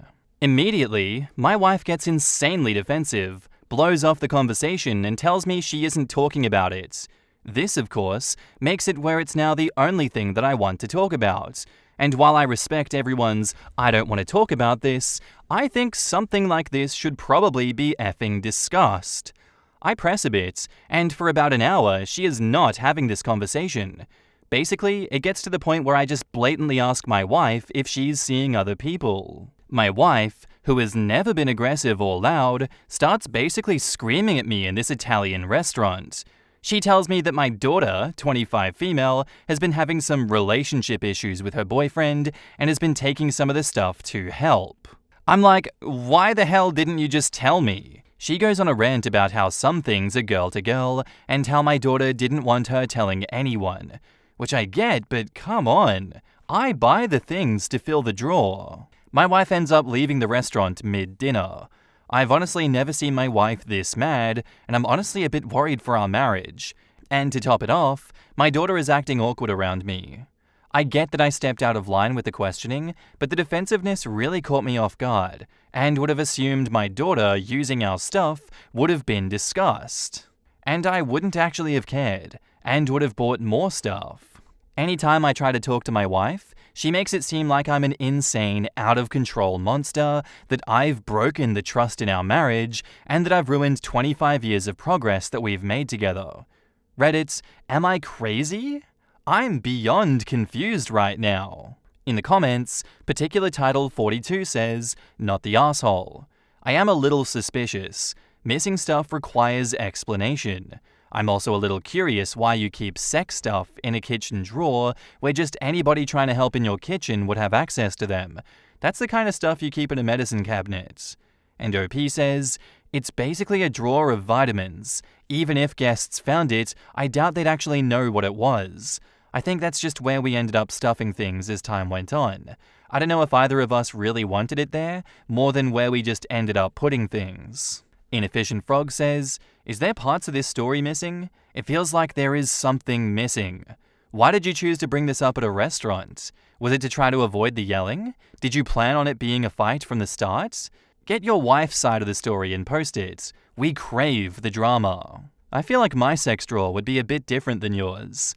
When he said stuff from the kitchen, I thought there were ladles and spatulas and whisks. Info. How intense was your questioning her in the restaurant? How long? How many questions did you also ask? He pressed her on it for an hour. To be honest, she should have answered much faster. With, "Our daughter is using it and you don't need to know about it," I think regardless of everything else, the party that created drama over nothing is responsible for the argument. Hiding things from your partner, even trivial things, is just as problematic as bigger things. Back up to the post, there is an edit, 4 hours since I posted. Wow, a lot of incredible information in here. Thank you to everyone for your comments. This post has made me feel better and has allowed me to think about other aspects of our marriage.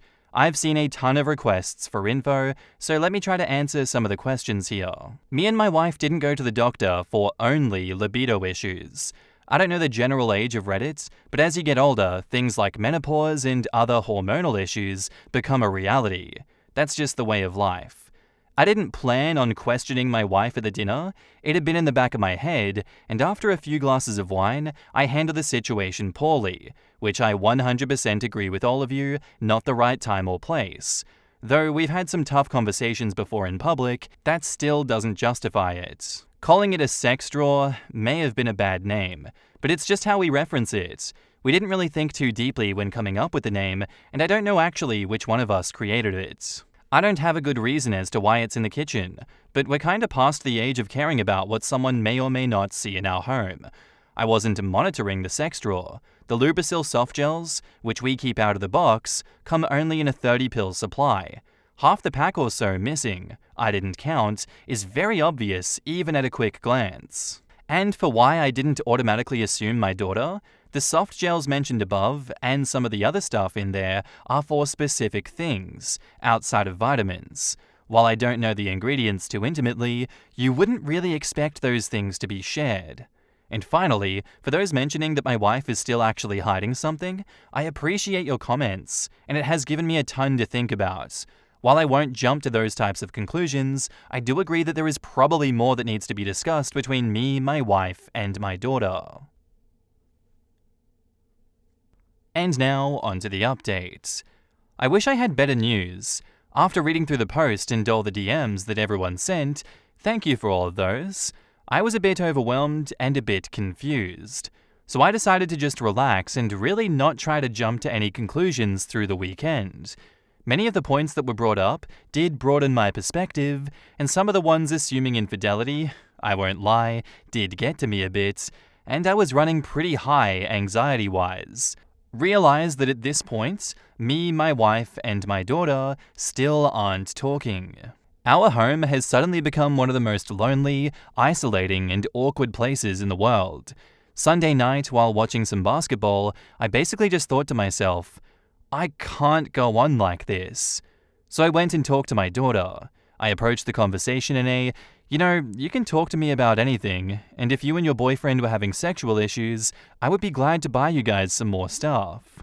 My daughter just starts to seemingly break down, to an almost uncontrollable sob. I'll be honest, I thought at this point that she was going to inform me on some serious medical issues or something. Once she calmed down, she basically says that she has taken some of the vitamin D and zinc before, but has never taken any of the Lubrisil or black cohosh. I look at her with that, do you realize what this may mean kinda look, and we just hugged and cried together. I've spoken to some of my friends who have gone through similar things and have gotten advice from lawyering up and divorcing my wife right away, to marriage counseling and fighting for the 25 years that we've been together. At the moment, I'm not going to do anything. I need a bit more time to think. I need to talk to my wife and really find out what's going on.